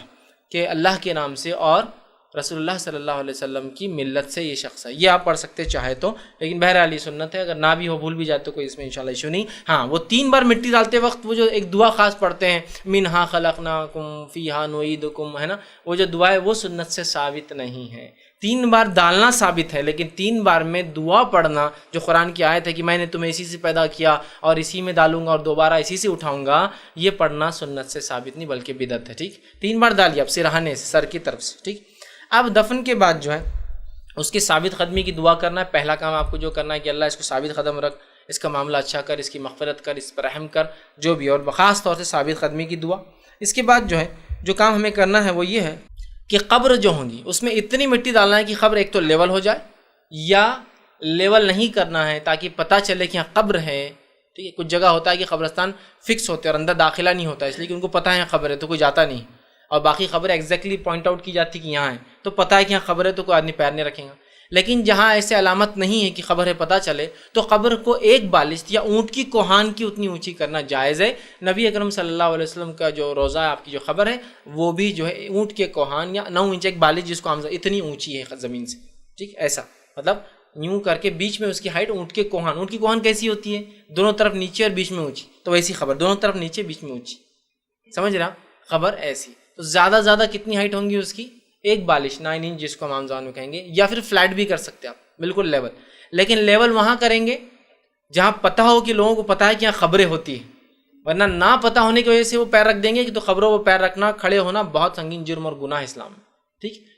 تو ظاہر سی بات ہے ہم ہندوستان کے ماحول میں تو یہاں کوئی ٹیکنیک نہیں، کوئی قبرستان جو ہے اسپیشل بنائے نہیں جاتے، کوئی پلاننگ نہیں ہوتی، جہاں جگہ ملتی لوگ دفن، تو ظاہر سی بات ہے پھر اونچا کیجیے، اتنا اونچا کیجیے، ایک بالش، اتنا یاد رکھیے۔ لوگ بڑی بڑی خبریں بناتے ہیں، اونچی اونچی خبریں بناتے ہیں کہ خبر اور پکی خبریں بناتی ہے، سب جائز نہیں، یاد رکھیے، ممانعت۔ تو صرف 9 انچ ایک بالش، ایک عام زبان میں، اور اونٹ کی کوہان جیسی۔ اور کوہان کیسی ہوتی ہے؟ دونوں طرف سے نیچے، بیچ میں سے اوپر، اونٹ کا جو کاندھا ہوتا ہے نا وہ، تو ایسا آپ بنائیں گے اس کا 9 انچ میکسیمم بیچ کا حصہ، باقی اس کے نیچے دبتا ہوا۔ اسی طرح خبر ہے بول کے علامت کے لیے پتھر بھی لگایا جا سکتا ہے۔ نبی اکرم صلی اللہ علیہ وسلم نے ایک مرتبہ جو ہے ایک صحابی کا انتقال ہوا، اور انتقال کے بعد آپ نے وہاں جو ہے پتھر لگایا۔ عثمان بن مظعون رضی اللہ عنہ کا نام آتا ہے، ان کے انتقال پہ آپ نے پتھر لگایا، اور پتھر لگانے کے بعد یہ الفاظ کہے، میں ان علامات سے اپنے بھائی کی خبر پہچان لوں گا، اور میرے اہل کی خبریں بھی اس کے اطراف بناؤں گا، تاکہ وہاں میں نہ کھود لوں، اس کے اطراف میں پھر دوسری خبریں اپنے اہل کی بناؤں گا۔ تو آپ نے پتھر لگایا، تو آپ خبر کی نشاندہی کے لیے اونچا کیجیے اور پتھر لگائیے، اس لیے کہ بہت سی بار پانی سے یا کسی چیز سے خبریں بعد میں بیٹھ جاتی ہے، اندر چلے جاتی ہے مٹی، چونکہ ایگزیکٹلی جتنی نکلتی ہے اتنی بھرے نہیں جاتی ہے، بیٹھ جاتی ہے، تو لہٰذا پتھر لگانے سے اگر خبر دب بھی جائے تو پتھر بتاتے ہیں کہ یہاں خبر ہے، تاکہ کوئی انسان اس سے پیر نہ رکھے۔ اسی طرح جو ہے خبروں کو پکا کرنا شریعتاً حرام ہے، خبروں کو اونچا کرنا شریعتاً حرام ہے، خبروں پر دیے لگانا، تعمیرات کرنا اور ان کے اوپر جو ہے پھول ڈالنا اور تمام چیزیں، یہ شریعتاً حرام ہے، یاد رکھیے۔ اب جب یہ بات کہی جاتی ہے لوگ کہتے ہیں خود اللہ کے رسول صلی اللہ علیہ وسلم نے خبر پر وہ پتا رکھا تھا کھجور کا، اس لیے ہم پھول ڈالتے ہیں۔ رسول اکرم صلی اللہ علیہ وسلم کو بذریعہ وحی بتایا گیا تھا اس شخص پہ عذاب ہو رہا ہے، لہٰذا آپ نے وہ ٹہنی رکھی تاکہ عذاب میں کچھ تخفیف ہو، ہے نا۔ اب آپ جو ڈال رہے ہیں جس صاحب خبر پہ پھول، آپ لوگوں کو اعلان کریں اس پر بھی عذاب ہو رہا ہے، لہٰذا میں بھی پھول پتے ڈال رہا ہوں، جب تک یہ پھول پتے ہرے رہیں گے اس پہ بھی عذاب نہیں ہوں گا۔ وہ بذریعہ غائب بتایا گیا تھا کہ اندر عذاب ہو رہا ہے، تو آپ نے رکھا۔ اب آپ کو کیسا نہیں، احتیاطاً، لیکن مردوں سے بدگمانی احتیاطاً بھی جائز نہیں۔ آپ سے بدگمان رہوں، میں احتیاطاً درست ہوں گا کہ آپ سمجھو میرے پاس آئے اور میں احتیاطاً 100 کی نوٹ نکال کے ہاتھ میں رکھ دے رہا، آپ کی رکھ لو، مدد ہو جائیں گی تمہاری۔ آپ بول رہے میں گھر کا کروڑ پتی، میرے کو 100 روپے کیوں دے رہے آپ؟ نہیں، احتیاطاً، میرے کو لگا آپ غریب ہوں گے، دے رہا ہوں میں، چلیں گا کیسا؟ آپ بولیں گے کیسی بدگمانی کی، یار فیض بھائی نے میرے سے اس دن میرے ہاتھ میں 100 روپے رکھی، حالانکہ میں تو لیموزین میں آ کے کھڑا ہوا تھا وہاں، ان کو معلوم نہیں کہ میرا باپ یہ، میرے چچا وہ ہے، میرے دادا۔ نہیں، احتیاطاً میرے کو لگا آپ کو چچا نے ہکال دی ہوں گی، باپ نے ہکال دیا ہوں گا، تو میں رکھ دیا 100 روپے۔ تو آپ بولیں گے ایسا گمان، تو میں بھی کہوں گا ویسے ہی بدگمانی مردوں کے تعلق سے احتیاطاً کیوں رکھ رہے کہ عذاب ہو رہا ہوں گا، اس لیے ہم ڈال رہے ہیں، یہ میں کہنا چاہ رہا ہوں۔ تو پھول ڈالنا، قبروں کو اونچی کرنا، قبروں کو پکا کرنا، یہ تمام چیزیں حرام ہیں۔ نبی اکرم صلی اللہ علیہ وسلم فرمایا، صحیح مسلم کی روایت ہے، آپ نے فرمایا کہ نبی اکرم صلی اللہ علیہ وسلم نے منع کیا ہے کہ قبر کو چونے سے، اس زمانے میں چونا، آج سیمنٹ بولیے، چونے سے پہلے بناتے تھے نا چیزیں، آج کل سیمنٹ ہو گئے، تو چونے سے پکا کرنا، پختہ کرنا اور کوئی عمارت بنانا، آپ صلی اللہ علیہ وسلم نے اس سے ہم کو روکا۔ اور قبر پہ بیٹھنے کی کراہت ہے، یاد رکھیے، تو قبر پر کبھی بھی بیٹھنا یا قبروں کے بیچ میں چلنا منع ہے۔ نبی اکرم صلی اللہ علیہ وسلم نے فرمایا، صحیح مسلم کی روایت ہے، قبروں پر نہ بیٹھو، نہ ان کے طرف منہ کر کر نماز پڑھو۔ قبر پر بیٹھنا بھی جائز نہیں اور ان کی طرف منہ کر کے نماز بھی نہیں پڑھنا چاہیے۔ ہمارے پاس تو قبروں پر بیٹھنا اور اس کی طرف منہ کر کے نماز پڑھنے کو افضل سمجھا جاتا ہے، اس لیے کہ قبر پہ بیٹھنے سے مراد فزیکل بیٹھنا بھی ہے کہ اس پر ٹک جائے۔ قبر پہ بیٹھنے سے مراد علماء اس کی تفسیر حدیث کی شرح میں لکھتے ہیں کہ اس پر پیشاب اور پیخانہ نہ کرو، اس لیے کہ عربی میں بیٹھنا اس کو بھی کہتے ہیں، اور ان کی طرف منہ کر کے نماز نہ پڑھو تو ہم بس تو افضل سمجھتے ہیں، قبر کو بیچ میں لیتے اور قبلے کی طرف لے کے پھر نمازیں پڑھتے ہیں، افضل سمجھتے ہیں۔ خبروں کو بیچ میں لے کے قبلے طرف منہ کرنا، خبر بیچ میں آتی پھر قبلے کی طرف، افضل سمجھتے ہیں اس کو، پڑھتے نہیں پڑھتے خبروں کے پیچھے نماز، لوگ دیکھیے کس دھڑلے سے پڑھ رہے ہیں۔ منع کیا خبروں کی طرف نماز پڑھنے سے اور ان کے اوپر بیٹھنے سے، یا بیٹھنا کسی بھی معنی میں ہو سکتا ہے۔ اسی طرح جو ہے آپ سے فرماتے اور کتنا سخت ہے ان پر بیٹھنا، حدیث میں الفاظ ہے، میں تم کو، آپ فرماتے صحیح مسلم کی ہی روایت ہے، تم میں سے کوئی آدمی انگارے پر بیٹھنا اور انگارہ کپڑے کو جلا کر اس کے چمڑے تک پہنچ جائے، یہ اس کے لیے اس سے بہتر ہے کہ کسی قبر پر بیٹھے۔ انگارے کو ہاتھ میں لے لینا زیادہ اچھا بنسبت قبر پہ بیٹھنے سے، یا کسی انگارے کا لگ کر کپڑے کو جلا کر چمڑے کو چٹک جانا۔ کچھ قسم کی آگ ایسی ہوتی ہے جو لگنے کے بعد احساس ہوتا، پہلے نہیں ہوتا ہے نا۔ کسی کو سائلنسر کا چٹکا لگا ہوا تو اس کو پتا ہے لگنے کے بعد کیا ہوتا ہے، وہ رکھنے سے کچھ نہیں محسوس ہوتا، رکھنے کے بعد جب پیر ہٹتا، چونکہ پیر موٹا ہوتا ہے، اس کی جلد موٹی ہوتی ہے، وہ پیر رکھے جاتا ہے، تھوڑی دیر بعد وہ ہیٹ اندر جاتی ہے تو جب پتہ چلتا ہے، اور بہت دیر تک تکلیف ہوتی ہے۔ تو یہ مراد ہے کہ ایسے انگارہ جو آنکھ کو لگ جائے، چٹک جائے، جو کپڑے کو جلا کے چمڑے کو چھوڑے ہی نہ، وہ زیادہ بہتر ہے ایسا ہونا بنسبت کسی خبر پر بیٹھنے سے۔ بیٹھنے میں تمام مراد، پیشاب پیخانے کو بیٹھنا، فزیکلی اس کے اوپر بیٹھنا، یہ سب چیزیں یاد رکھیے شریعت میں منع ہے، یاد رکھیے۔ اسی طرح جو قبر پہ مسجد بنانا یہ حرام ہے، یاد رکھیے۔ نبی اکرم صلی اللہ علیہ وسلم حدیث فرمایا اور کہا، یہ مستدرک حاکم جامع ترمذی کی روایت آپ نے فرمایا اور کہا، لعن اللہ زوارات القبور والمتخذات علیہ المساجد والسروج، کہ لعنت ہے ان لوگوں پر جو قبروں کی بار بار زیارت کرتے ہیں۔ قبرستان جانا ٹھیک ہے، لیکن قبروں کی زیارت، وہ جو مقبروں پہ جا رہے ہیں بار بار، تو کہا ایسی عورتوں پر یہ اللہ کی لعنت، تو قبر پہ زیارت کرنے والیوں پر، مطلب عورت کے لیے قبر پہ جانا درست نہیں ہے۔ پھر آگے فرمایا والیوں پر اور مسجد بنانے والوں پر، قبر پر مسجد بنانے والوں پر آپ نے لعنت کی ہے۔ اور پھر فرمایا اور جو قبروں پر چراغ جلاتے ہیں، روشنائی کرتے ہیں، تو آپ نے منع کیا چراغ قبروں پر جلانے سے، مسجد تعمیر کرنے سے۔ اسی طرح صحیح مسلم کی روایت ہے، نبی اکرم صلی اللہ علیہ وسلم کی وفات سے پہلے کچھ جملے آپ جو بول رہے تھے بار بار، ماں عائشہ فرماتی ہیں، ان میں سے ایک جملہ یہ تھا، آپ فرما رہے تھے، لعن اللہ یہود اتخذوا قبور انبیائہم مساجد، کہ یہودیوں پر لعنت ہو، انہوں نے اپنے انبیاءوں کی قبروں کو مسجدیں بنا دیا۔ اسی طرح جو ہے خام و خواہ کے قبر کو کھود کر میت کو کہیں منتقل کرنا درست نہیں، خام و خواہ کے میت کو انتظار کرا کے یا ایک شہر سے دوسرے شہر لے جا کے تدفین کرنا درست نہیں، خام و خواہ کے میت کی ہڈیوں کو مردہ ہونے کا نکالنا قبر میں سے، یہ حرام ہے، درست نہیں۔ کوئی انسان اورنگ آباد میں مرا، نہیں مجھے جو ہے ہم حیدرآباد کے وہاں دفنانا ہے، نہیں، یہیں دفنایا جائے۔ کسی غیر شرعی، مطلب شرعی عذر الگ چیز ہے کہ اورنگ آباد میں حکومت دفنان دے رہی، فسادات ہے اور یہ ہے، کچھ مسائل ہے، چلو اب نکلنا ہی ہے تو کہیں بھی جا سکتا آدمی، لیکن ایسا کچھ نہیں تھا، وہیں دفنائیں گے۔ دفنانے کے بعد کھود کر اور دفنانا، جیسا بہت سے لوگوں کو ہوتا ہے کہ بڑے بڑے شاہان بادشاہوں کو مرتے یہاں ہیں، پھر کھود کے لے آئے کہیں اور دفناتے ہیں لوگ، یہ بھی درست نہیں آتا۔ اسی طرح خام و خواہ کی قبروں کو کھود کی ہڈیاں نکالنا درست نہیں سوائے شرعی ضرورتوں کے، ٹھیک ہے۔ اسی طرح ایک مسئلہ جو آ سکتا ہے یا لوگ پوچھتے ہیں، اس کے بارے میں رہ گیا تھا، وہ یہ تھا کہ اگر ایک انسان، ہم پانی کا سفر کر رہے ہو اور وہاں انتقال کر گیا ہو تو کیا کریں؟ تو پانی کے سفر میں اگر کسی کا انتقال ہو تو زمین پہ آنے تک کا انتظار کیا جا سکتا ہے، وہاں جائز ہے، لیکن اگر ڈر ہو کہ جسم سڑ جائیں گا اور نقصان ہو جائیں گا، اس کی بدبو تعفن پھیل جائیں گی، سہولت جہاز پر نہیں کہ رکھا جائے، تو اس شکل میں علماء نے کہا اسے نہلایا جائے گا، کفنایا جائے گا، کفنانے کے بعد اس کو کوئی وزنی چیز باندھی جائیں گی اور پانی میں چھوڑ دیا جائے گا، وہی اس کی خبر ہوں گی۔ پھر لیکن سہولت ہے تو لے جایا جا سکتا ہے، پانی کے جہاز پہ انتقال ہو جائے، سہولت ہے تو لے جایا جائیں گا زمین تک، سہولت نہیں ہے تو پھر اسے نہلایا کفنایا جائیں گا، کوئی وزنی چیز باندھ کر پانی میں چھوڑ دیا جائے گا۔ اس بات کو یاد رکھیں۔ جب کوئی مر جائے تو تعزیت کا معنی ہوتا ہے کسی کے پاس جا کر اس کو صبر کی تلقین کرنا اور اس کو زندگی کی حقیقت بتانا کہ موت تو آنے ہی والی تھی، صبر کیجیے، اطمینان، اس کو کہتے ہیں تعزیت۔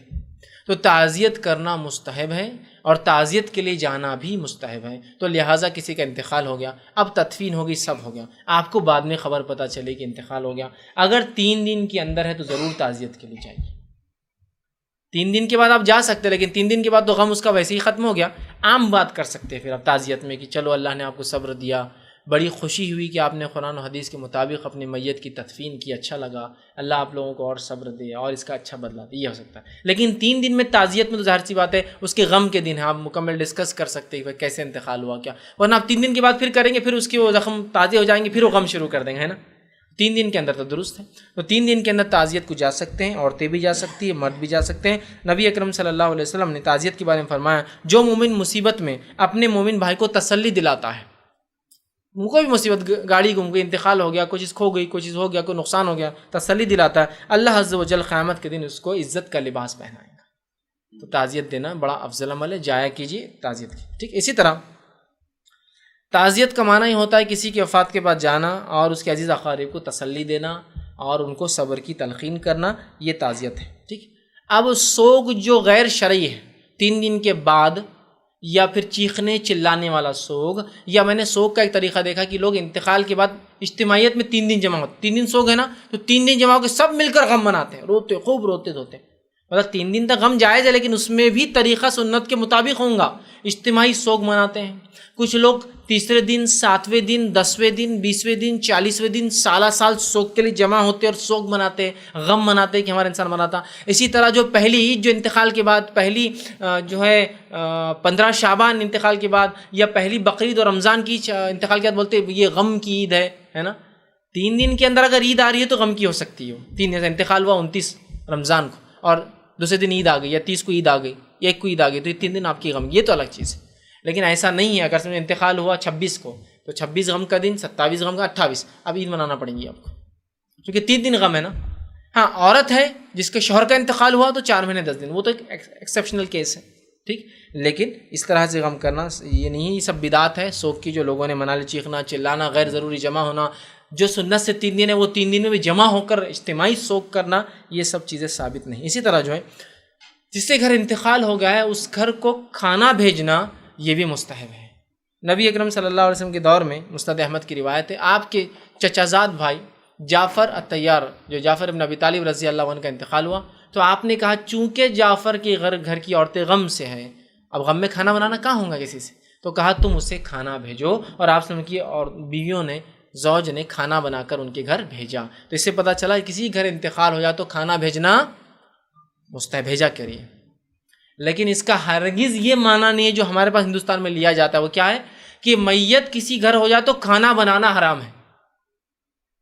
بھیجنا مستحب ہے لیکن بنانا حرام نہیں ہے، تو بولتے چولہا نہیں جلنا 3 دن تک، اور رشتہ داروں کو فون کر کر کے بولتے کیا بھیجو نا تم، 3 دن ابھی ختم نہیں ہوئے اور ابھی تم بھیج رہے نہیں، ہم کو خود بنانا پڑ رہا ہمارا کھانا۔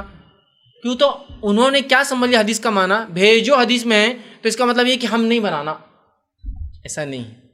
آپ چاہے تو کھانا بالکل بنا سکتے ہیں۔ حدیث کے الفاظ دیکھیے آپ نے کیا فرمایا، جامع ترمذی کی روایت میں فرمایا آل جعفر کے لیے کھانا تیار کرو، اس لیے کہ وہ جو ہے ان پہ ایک المناک واقعہ گزرا، ان پر غم کا واقعہ گزرا ہے، اور فرمایا خبر ہے، اور اس کی وجہ سے وہ لوگ مشغول ہے، مطلب اس غم کی وجہ سے وہ مصروف ہے، وہ کھانا نہیں بنا سکتے، لہٰذا تم کھانا بھیجو۔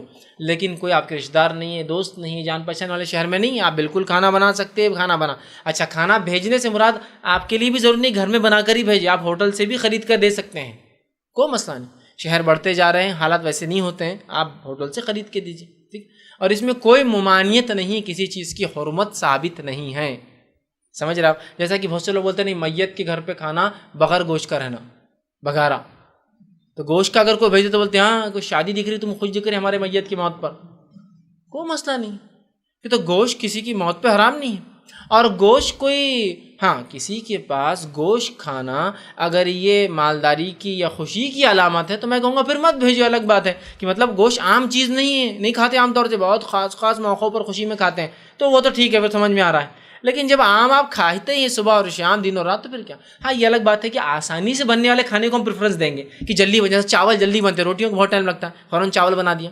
کسی جگہ ہو سکتا ہے روٹیاں آسانی سے بن جائے، مشین ہو تو فوراً روٹی، ورنہ کیا ہوتا ہے کسی گھر آپ روٹی بھیج دے، اگر انتقال کیا تو بولتے دیکھو چاول بھیجنا چاہیے، وہ بھی خاص پیلے چاول، اس میں دال کی خاص گول دال ہونا چاہیے اس کے اندر، تو رہتا ہے میت کا کھانا۔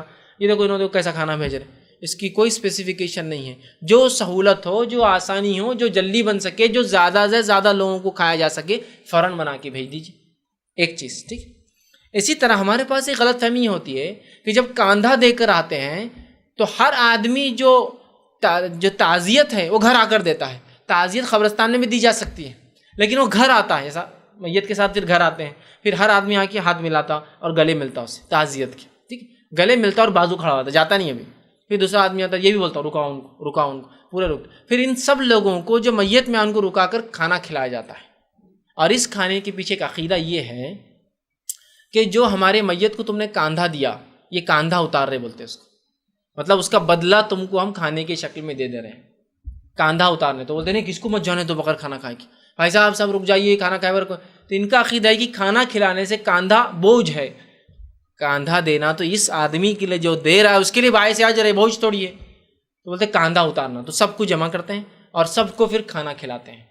دیکھیے میت کے گھر رک کر خاص کھانا کھانا، میں کہوں گا میت کے گھر والوں پر ظلم ہے۔ ایک تو وہ ویسے ہی پریشان اپنے میت کے انتقال پر، تم کھانا کھانے کے لیے رکتے ہو، اور بہت سارے لوگوں کا تو یہ حال ہے کہ میت اگر کھانا نہ دے اس کے گھر پر تو بعد میں بولتے ہو کیسے لوگ تھے، ہم کو کھانا نہیں کھلایا، ان کی میت کا رہ گیا ہمارے اوپر کاندھا۔ اور کچھ لوگ اس عقیدے سے خاص کھاتے، نکو بھائی تمہاری میت کا کاندھا ہم پر کھلا دو، ہم کو لاؤ، مطلب وہ کھانے کا ریزن میت کا کاندھا اتارنا ہے، وہ جو کیا ہم نے احسان، تو وہ خاص کھا لیتے، نکو کیسی میتیں لپک جائیں گی چپک جائیں گی بعد میں، تو اپن کھانا کھا لیں گے۔ اور کچھ لوگ نہیں اپنی میت کو کسی کا احسان نہ کو، جس سے ادھار پیسہ لیا وہ تو نہیں چکا رہے، یہ احسان نہ کو، لیکن اور بولے چلو نو کھانا احسان نہیں۔ ارے بھائی جو احسان نہیں ہے وہ یہ ہے کہ ان کے احسانات کو واپس دو، جو پیسہ ادھار یہ وہ کیا وہ تو نہیں کرتے ہیں، دوسرے احسانات بڑے اتار رہے ہیں۔ تو کھانا بنانے میں کوئی حرج نہیں ہے، چولہا جلانے میں کوئی حرج نہیں ہے، لیکن پڑوسیوں کا اور نزدیکی رشتہ داروں کا پہلا حق ہے کہ وہ میت جس گھر ہوئی ہے وہ پریشان ہوتے ہیں، ٹینس ہوتے ہیں، ان کی مصروفیتیں بڑھ جاتی ہے، لہذا مہمان آ جاتے ہیں کبھی کبھار، تو کھانا بھیجا جائے لیکن بنانے میں کوئی حرج نہیں، یاد رکھیں۔ اسی طرح میت کی طرف سے ثواب جاری کے لیے صدقہ اور خیرات کیا جا سکتا ہے، اس کے بدلے کے کوئی روزے باقی و نظر کے یا رمضان کے کوئی چھوٹے ہو جو اس کا ارادہ تھا وہ رکھے جا سکتے ہیں، اس کے بدلے حج اور عمرہ کیا جا سکتا ہے، اس کے بدلے کار خیر میں کچھ بھی کہیں بھی پیسہ خرچ، پانی کے لیے، یتیموں کے لیے، مسکینوں کے لیے، ہاسپٹلس کے لیے اور معذوروں کے لیے، بیواؤں کے لیے، کمزوروں کے لیے، مسافروں کے لیے، بیماروں کے لیے اور مسجدوں کے لیے اور مدرسوں کے لیے بھی، ورنہ ہم بس صرف دو جگہ خرچ ہوتے ہیں، مسجد اور مدرسہ، ان میں بھی، لیکن ان تمام پر بھی خرچ کیا جا سکتا ہے، انشاءاللہ العزیز ان تمام کا اجر و ثواب میت کو ملے گا۔ لیکن اس کے علاوہ قرآن کو پڑھانا، اس کے لیے نفل نمازیں پڑھنا، اس کے لیے 1.25 لاکھ بار آیت کریمہ کی مجلس کرنا، اللہ الصمد کی مجلس کرنا، یا جو ہے لا الہ الا اللہ محمد رسول اللہ کا جو ہے 70,000 بار پڑھ کے اس کی مغفرت کے لیے بخشنا، یا قرآن کو پڑھ کے اس کی طرف ٹرانسفر کرنا، یہ کوئی بھی عبادت اس کو نہیں ملتی اور اس کا ثبوت سنت سے ثابت نہیں، یاد رکھیے۔ تو یہ تمام چیزیں نہ کریں، یہ بدعت میں شمار ہوں گی۔ اسی طرح جو ہے زیارت القبور کا حکم ہے، نبی اکرم صلی اللہ علیہ وسلم فرماتے ہیں، صحیح مسلم کی روایت ہے، میں نے جو ہے تمہیں زیارت قبور سے منع کیا تھا۔ شروعاتی دور میں صحابہ کو منع کیا گیا تھا، جب صحابہ کے عقیدے پختہ ہو گئے، معاملہ سب درست ہو گئے، تو آپ نے کہا میں نے تمہیں ابتدائی دور میں قبروں کی زیارت سے منع کیا تھا، لیکن اب تم قبروں کی زیارت کرو، اس لیے کہ اس سے تمہیں آخرت یاد آئیں گی۔ تو قبروں کی زیارت کا مقصد آخرت کو یاد کرنا ہے، اسی لیے میں بار بار کہتا ہوں مقبروں کی زیارتیں مت کیا کرو، مقبروں پر آخرت یاد نہیں آتی ہے، قبروں کی زیارت کرا کرو، قبر آخرت کو یاد دلاتی ہے۔ تو اگر کہ قبرستان جا رہا ہے تو کس مقصد جانا ہے؟ صرف اور صرف آخرت یاد کرنا۔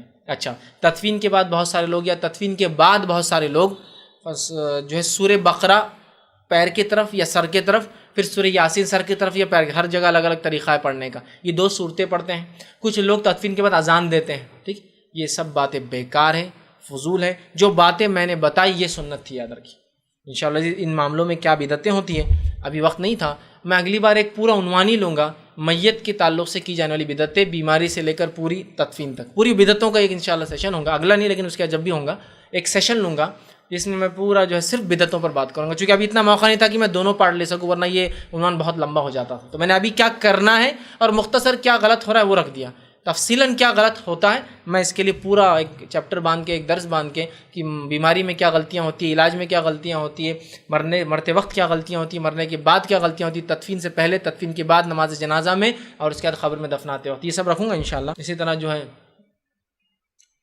جو ہے قبر پہ زیارت کرتے وقت یاد رکھیے قبر والے کے لیے دعا کرنی چاہیے، اور عورتوں کو چاہیے کہ وہ قبروں کی زیارت نہ کریں، ان کو اس میں ممانعت ہے۔ پھر عورتیں پوچھتی ہم کب عبرت حاصل کریں؟ تو آپ جب بھی قبر کے پاس سے یا قبرستان سے گزرے تب عبرت حاصل کر لیجیے، رکشہ جا رہا ہے، گاڑی جا رہی ہے، گاڑی رکی ہے، آپ دیکھ رہے ہیں قبر، تو عبرت حاصل کر لیجیے، آسان ہے اس میں، لیکن خاص جانے کی اجازت نہیں دی جائیں گی، اس لیے کہ آپ صلی اللہ علیہ وسلم نے قبروں پر جانے والیوں پر، کثرت سے زیارت کرنے والیوں پر لعنت بھیجی ہے، ٹھیک۔ تو یہ چند باتیں تھیں جو نماز جنازہ سے لے کر تدفین اور اس کے بعد کے اعمال کے تعلق سے میں نے کچھ رکھی۔ انشاءاللہ عزیز اسی پر اپنی بات کو ختم کرتا ہوں۔ اللہ سبحانہ تعالیٰ سے دعا ہے کہ اللہ سبحانہ تعالیٰ جو کچھ کہا سنا گیا اس سے عمل کی توفیق عطا فرمائے، ہم تمام کے لیے اپنی میت کو کتاب و سنت کے مطابق تدفین کرنے میں آسانی کرے، اور ہم تمام کے لیے کتاب و سنت کی جو ہے صحیح سمجھ ہمیں دے اور اس پہ عمل کرنا ہمارے لیے آسان کرے، جب تک ہمیں زندہ رکھے، اسلام اور ایمان پر زندہ رکھے، جب بھی ہمارا خاتمہ ایمان پر ہمارا خاتمہ ہو۔ وآخر دعوانا ان الحمد للہ رب العالمین، سبحان ربک رب العزۃ عما یصفون وسلام علی المرسلین والحمد للہ رب العالمین۔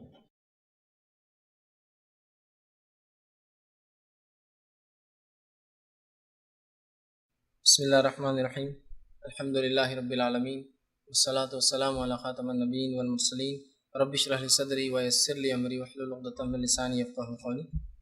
اس نے ایک سوال کیا ہے کہ تبارک الذی کا سورہ 14 بار پڑھ کر قبر پر پانی ڈالتے ہیں، یہ کیسا ہے؟ دیکھیے، قبر پر اذان دینا، دعائیں، مخصوص دعاؤں کا تلاوت کیا جانا، مخصوص صورتوں کا، یا سورہ یاسین ہے یا سورہ بقرہ کی تلاوت کیا جانا، یا جیسا تبارک الذی کا سورہ پڑھ کر اس دم کر کے پانی ڈالا جانا، یا ان سوروں کا پڑھ کر پانی پہ دم کر کے، پھولوں پر دم کر کے، چادر پہ دم کر کے، کپڑے پہ دم کر کے، مٹی پہ دم کر کے ڈالنا، یہ کوئی بھی کام سنت سے ثابت نہیں ہے۔ اسی طرح میت کو مرنے کے بعد قبر کے اندر، یا تدفین کے بعد قبر کے اندر قرآن کا ڈالنا، عہد ناموں کا ڈالنا، کتابوں کا ڈالنا، قرآنی آیتوں کا ڈالنا، یہ کوئی بھی چیز سنت سے ثابت نہیں ہے، تو لہٰذا اس معاملے میں ہم احتیاط کریں تو یہ زیادہ بہتر ہے، ورنہ یہ بدعت میں شمار ہوتا ہے، اس لیے کہ یہ کام صحابہ سے، رسول اللہ صلی اللہ علیہ وسلم اور صحابہ سے، تابعین سے ثابت نہیں ہے، تو لہٰذا یہ تمام کام جو خاص طور سے قرآن کے تعلق سے لوگ قبرستانوں میں کرتے ہیں، یہ ثابت نہیں، درست نہیں، لہٰذا اس سے اجتناب کرے، ورنہ یہ بدعت میں شمار ہو۔ السلام علیکم۔ جس طرح آپ نے بتایا کہ میت کے جہاں انتقال ہو، مطلب اسی ایریے میں، مطلب اسی گاؤں میں جو اس کی تدفین کریں گے۔ سپوز ایک ماں ہے یا باپ ہے، ان کے 2-3 بیٹے اورنگ آباد میں رہتے، 2-3 بیٹے کوئی گاؤں میں رہتے، ٹریٹمنٹ کے لیے ان کو اورنگ آباد میں لاتے، لیکن یہاں انتقال ہو گیا، لیکن اس شخص کی زندگی زیادہ اس گاؤں میں گزری تو اس کی تدفین کہاں پر؟ بھائی نے ایک اچھا سوال کیا، کوئی شخص ہے اگر اس کو علاج کے لیے ایک بڑے شہر لے جایا گیا، کسی گاؤں یا قریے سے، یا ایک شہر دوسرے شہر، اور انتقال وہ شہر میں کرتا ہے جہاں اس کا علاج چل رہا تھا، تو کیا اسے اسی شہر میں تدفین کیا جائے یا اسے اس شہر میں لایا جائے جس شہر کا وہ تھا؟ ٹھیک، تو لہٰذا اگر کوئی ایسا شخص جس کا انتقال ہوا اور کسی شہر سے وہ علاج کے لیے گیا تھا، تو لہٰذا اس کا اصل مقام تو وہ گاؤں اور وہ شہر ہے، تو وہاں لے جانے میں کوئی حرج نہیں۔ لیکن مثال کے طور پر ایک انسان کو ہندوستان سے امریکہ لے جائے گا علاج کے لیے، اب وہاں انتقال کرتا ہے تو بہتر ہے وہاں تدفین کر دیا، چونکہ لانے میں 3 سے 4 دن لگ جائیں گے، اور جسم کو، لاش کو لانے کے لیے خرچہ بھی بہت زیادہ ہوتا ہے، 4 سے 5 آدمیوں کا خرچہ سے بھی ایک لاش کو لگ جائیں گا، پلس اس کو سنبھالنے کے اندر جو اس کو جسمانی نقصان و اذیت ملیں گی، بہتر اور بیسٹ پارٹ ہے کہ اس لاش کو وہیں تدفین کر دیا جائے۔ لیکن سمجھ لیجئے 200-400 کلومیٹر، 100 کلومیٹر تھوڑی دور کے دواخانہ، مثال طور پہ اورنگ آباد شہر کے اندر کسی نے ایک 50 کلومیٹر کے قریے سے لے کر آیا، تو یہ کوئی بہت بڑا ڈسٹنس نہیں ہے، ٹھیک، تو لہٰذا اس کو واپس ہے، چونکہ اس کے اصل وہ گاؤں ہے، لیکن ایک شہر سے اتنے دور لے جایا گیا جس کو لانا بھی محال ہے، جیسا مثال کے طور پر میں تو یہ پلین کی بات کر رہا ہوں، 3 دن لگتے ہیں، آپ سمجھ لیجیے کوئی انسان دلی کا علاج کے لیے اورنگ آباد سے، وہاں اس کا انتقال کر جاتا ہے، دلی سے اورنگ آباد لانا بھی کوئی مذاق نہیں ہوگا، معمولی بات نہیں ہوگی، جس میں میت کو پہلے تو چھڑانے میں 1 دن اس کا جو بھی مسئلہ ہوگا، اس کے بعد 2-3 دن کا سفر کر کے اورنگ آباد تک لانا اور وہ کرنا، اگر اس میں بھی جسم کو نقصان ہو سکتا ہے تو میں کہوں گا یہ بھی آپ مت کیجیے، بیسٹ پارٹ ہے، بہتر ہے اس کو دلی میں ہی تدفین کر دیجیے، سمجھ رہے ہیں؟ لیکن سہولت ہے، خود کی گاڑی ہے، دلی سے اورنگ آباد 1200 کلومیٹر ہے، کوئی مسئلہ نہیں، بہت رفتار سے ہم بالکل ایک دن کے اندر ہی 24 گھنٹے میں پہنچ سکتے ہیں. اگر یہ سب سہولتیں ہیں تو ایک الگ چیز ہے، آپ لا لیجیے. چونکہ اس کا اصل وطن تو اورنگ آباد تھا، تو لہٰذا اسے اپنے اصل وطن میں لایا جائے، یہ زیادہ بہتر ہوگا. لیکن یہ وقت، زمانہ، زمین اور لوگوں کے حالات کے اعتبار سے باتیں بدلیں گی، وہ دیکھیے. لیکن بہتر یہ ہے کہ مردے کو تکلیف نہ ہو اور جلد سے جلد اس کو قبر میں ڈال دیا جائے، یہ بہتر ہے. اور دعائیں مغفرت کے لیے کوئی جانا بھی ضروری نہیں ہے نا. ہم اس لیے بھی خبریں بناتے ہیں نزدیک اپنے آنکھوں سے کہ ہم دیکھتے رہے، دعائیں کریں. دعائیں تو آپ اگر امریکہ میں کوئی مدفون ہے، سعودی عرب میں کوئی مدفون ہے، یا رشیا میں کوئی یہاں سے دعا کیجیے. دعاؤں کے لیے کوئی تھوڑی وہ لگتا ہے کہ نیٹ ورک کوریج ہے نہیں ہے وہاں، اللہ پہنچائیں گا نہیں پہنچائیں گا، ڈسٹنس کے اعتبار سے دعائیں ویک ہو جا رہی، اسٹرانگ ہو رہی، کچھ نہیں. اتنا اسٹرانگ عالمی ہے، کہیں سے بھی دعا کیجیے، اللہ تعالیٰ جو ہے اس کے حق میں، اور مومنوں کی دعا مومنوں کے حق میں اللہ مغفرت کی قبول کرتا ہے. اس لیے تو رسول اللہ نے کہا صحابہ سے کہ دعائیں کرو مغفرت کی اپنی میت کے لیے. مطلب مومن انسان کی دعا دوسرے مومن کے لیے مغفرت کی قبول ہوتی ہے، تبھی تو کہا گیا کیا کرو. سمجھ رہے ہیں بات کو؟ تو لہٰذا کہیں سے بھی کر سکتے، کوئی ضروری نہیں. ٹھیک، سہولت ہو تو لائیے، نہ ہو تو بہتر ہے کہ اسی جگہ اس کی تدفین کر دی جائے. اس نے سوال کیا، اگر کسی رشتہ دار کے گھر انتقال ہو کسی کا تو اس کے گھر کھانا کتنے دن تک دے سکتے ہیں؟ 3 دن کے اندر یا پھر اس کے بعد بھی دے سکتے ہیں؟ دیکھیے، اصل کھانا جو دینا ہے وہ 3 دن ہی ہے. شروعات کے جب لوگ آتے جاتے ہیں وہ لوگ غم سے ہوتے ہیں، اور بیسٹ سب سے اول تو اس کے اندر وہ پہلا دن ہے جس دن انتقال ہوا ہے. اس کے بعد اگر رشتہ دار اس کے آ رہے ہیں اور وہ غم سے ہے، 3 دن چونکہ غم ہے تو آپ اور 3 دن بھی دے سکتے، بس اتنا ہی. لیکن اس کے بعد نہیں. اس کے بعد آپ صدقہ کر سکتے ہیں. ان کو غریب لوگ ہیں، رشتہ دار کچھ ہے ابھی بھی موجود، یا کمانے والا ہی انتقال کر گیا بیچاروں کے گھر کا، تو میت کا طرف سے نہیں بلکہ مطلب آپ وہ مدد کے طور پر، انتقال کے بعد کا کھانا نہیں ہوگا، مدد کے طور پر کہ اس کے کھانے والے کہ بھائی ہفتے میں 1 دن کھانا ہم دے دیا کریں گے آپ کو، اس لیے کہ آپ کے تو کمانے والا آدمی چلا گیا دنیا سے. ٹھیک، یہ ہو سکتا ہے. لیکن وہ جو کھانے کا تذکرہ ہے وہ انتقال والے دن کا ہے، کیونکہ اس دن لوگ بہت زیادہ بزی اور مصروف ہوتے ہیں. اصل تو یہی ہے. لیکن اس کے بعد بھی کوئی دینا چاہے تو 2-3 دن، چونکہ وہ غم سے ہوتا ہے، ہو سکتا ہے غم کی وجہ سے وہ بنا نہ پائے، تو ایک الگ بات ہے. لیکن اس کے بعد وہ کھانا نہیں ہوگا، یا مدد کے لیے آپ کھانا دے رہے ہیں اور اس کا وہ عام ثواب ملے گا صدقے کا. السلام علیکم. سوال یہ تھا کہ جو میت ہو جاتی ہے، میت کو جو گاڑی پہ لے کے جاتے ہیں، ابھی ڈسٹنس کافی ہونے کے اسے گاڑی پہ لے کے جانا پڑتا ہے، تو وہ کس حد تک صحیح ہے اور کس طریقے سے لے جایا جائے گا؟ اور دوسرا سوال یہ تھا کہ آپ نے بتایا کہ نبی اکرم صلی اللہ علیہ وسلم جو ہے تو میت جا رہی تھی جب وہ کھڑے ہو گئے تھے عزت کے دور.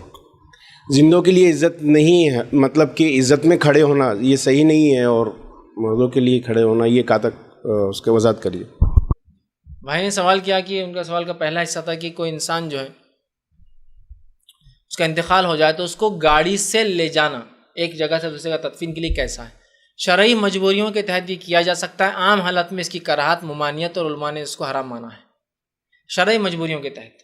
اس لیے کہ کفاروں میں، غیر مسلموں میں ایک طریقہ ہوتا ہے ان کا، جب کوئی مر جاتا ہے تو وہ پوری طاقت، توانائی اور اپنے مال و دولت کا اظہار کرتے کہ اس آدمی نے کیا کمایا اور اس کی حیثیت کیا تھی. تو لہٰذا ایک گاڑی اس میں لاش، پیچھے کئی گاڑیاں اور آگے کئی گاڑیاں چلتی، تاکہ وہ اس سے اس کی حیثیت بتاتے ہیں. لہٰذا رسول اللہ نے اس کے رد میں اور صحابہ اس کے رد میں یہ کام نہیں کرتے تھے. اس زمانے میں بھی جب شاہان یا مالدار لوگ مرتے تو ان کی تدفین کے لیے انہوں نے کیا کیا کمایا، کیا کیا کھاتے تھے، ہر چیز لے جائی جاتی تھی، کبھی ساتھ رکھ دی جاتی تھی. تو آج بھی ایسا ہوتا ہے کہ لوگ گاڑیوں میں سفر کرتے تاکہ بتاتے ہیں کہ ہم کتنا.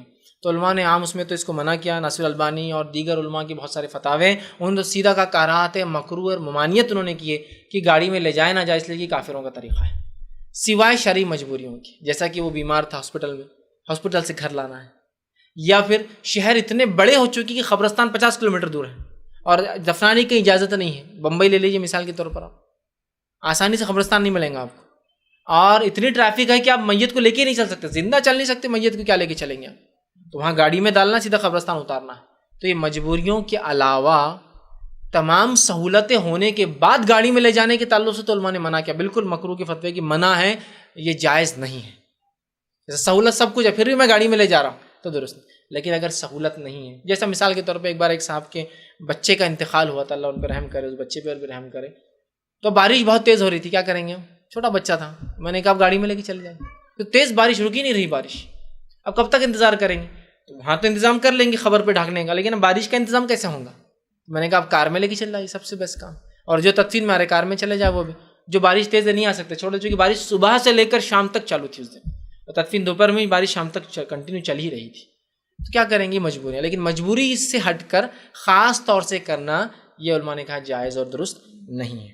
جی دوسرا سوال کا بھائی کا حصہ تھا کہ زندوں کے لیے کھڑے ہونا درست نہیں ہے، پھر میت کے لیے کھڑے ہونے کا کیسا اسلام نے کیا؟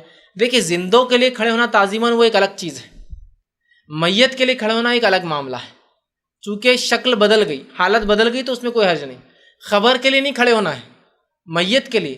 نبی اکرم صلی اللہ علیہ وسلم کا وہ عمل سے یہ بات پتہ چلتی ہے، آپ انسانی جسم کی حرمت اور تعظیم بتا رہے تھے کہ انسان کوئی بھی ہو اس کی تعظیم اور حرمت ہے، اس لیے کہ وہ آدم کی اولاد ہے. جیسے کہ قرآن نے کہا سورہ بنی اسرائیل سورہ نمبر 17 میں کہا وَلَقَدْ كَرَّمْنَا بَنِي آدم، کہ اللہ نے آدم کی اولاد کو اکرام بخشا ہے، اس کو عزت دی ہے. یہ نہیں کہا کہ ہم نے مسلمانوں کو عزت بخشی. ٹھیک، آدم کی اولاد ہے تو عزت والا ہے، انسان ہے تو اس کی عزت کرنا مجھ پر آپ پر لازم ہے. تو ایک یہودی تھا، بتانے کے لیے کہ یہودی ہوا تو کیا ہوا، تعظیم کرنا چاہیے اس لیے کہ اس کی حرمت ہے جسم کی. اور یہ بتانا تھا کہ غیر مسلم کی لاشوں کو بھی ہم بے حرمتی نہ کریں، اس لیے کہ وہ بھی انسان آدم کی اولاد ہونے کے ناطے حرمت. یہ الگ بات ہے کہ انہوں نے اپنے اعمال سے یا اپنے اختیار سے اسلام کو قبول نہیں کیا اور کفر پر مرے، لیکن آدم کی اولاد ہونے کے ناطے اس کی عزت اور تعظیم اس معنی میں. تو چونکہ حیت بدل گئی، کیفیت بدل گئی تو حرج نہیں. لیکن ہاں زندوں کے لیے تعظیم میں کھڑے ہونا درست نہیں، اس لیے کہ اس سے اس کی عزت کیا ہے یا اس کا وقار اور اس میں کبر اور تکبر آ سکتا ہے. میت کو تھوڑی پتہ ہوں آپ اس کے لیے کھڑے نہیں، اس سے اس کو کوئی تکبر آئیں گا اور کبر اور کوئی بڑائی آئیں گی. زندوں کو ہو جائیں گا نا، میں آ رہا ہوں اور لوگ کھڑے ہو رہے ہیں تو میرے اس میں تکبر پیدا ہوتا ہے کہ، اور کبھی کوئی کھڑا ہو تو میں دیکھتا ہوں ارے کیا بات ہے آج عزت نہیں ہو رہی ہے میری، کوئی کھڑا نہیں ہو رہا ہے نا. وہ الگ چیز ہے. میت یہ سب چیزیں ایکسپیکٹ نہیں کریں گی، نہ ہی اس کو ایسا کوئی مغالطہ ہوگا کہ میری عزت کرے لوگ کھڑے ہو رہے ہیں. آسم نے خود کی تعظیم کے لیے صحابہ کو منع کیا کھڑے ہونے سے، لیکن میت ایک الگ شکل ہے تو لہٰذا اس کے اندر انشاءاللہ عزیز کوئی حرج نہیں. فیض بھائی پچھلے ہفتے کا سوال ہے نماز جنازے پہ، تو نماز جنازہ مطلب فرض عین ہے، فرض کفایہ، یا اپنی چھوٹ جائے اگر پڑھنا تو پڑھنا ضروری ہے؟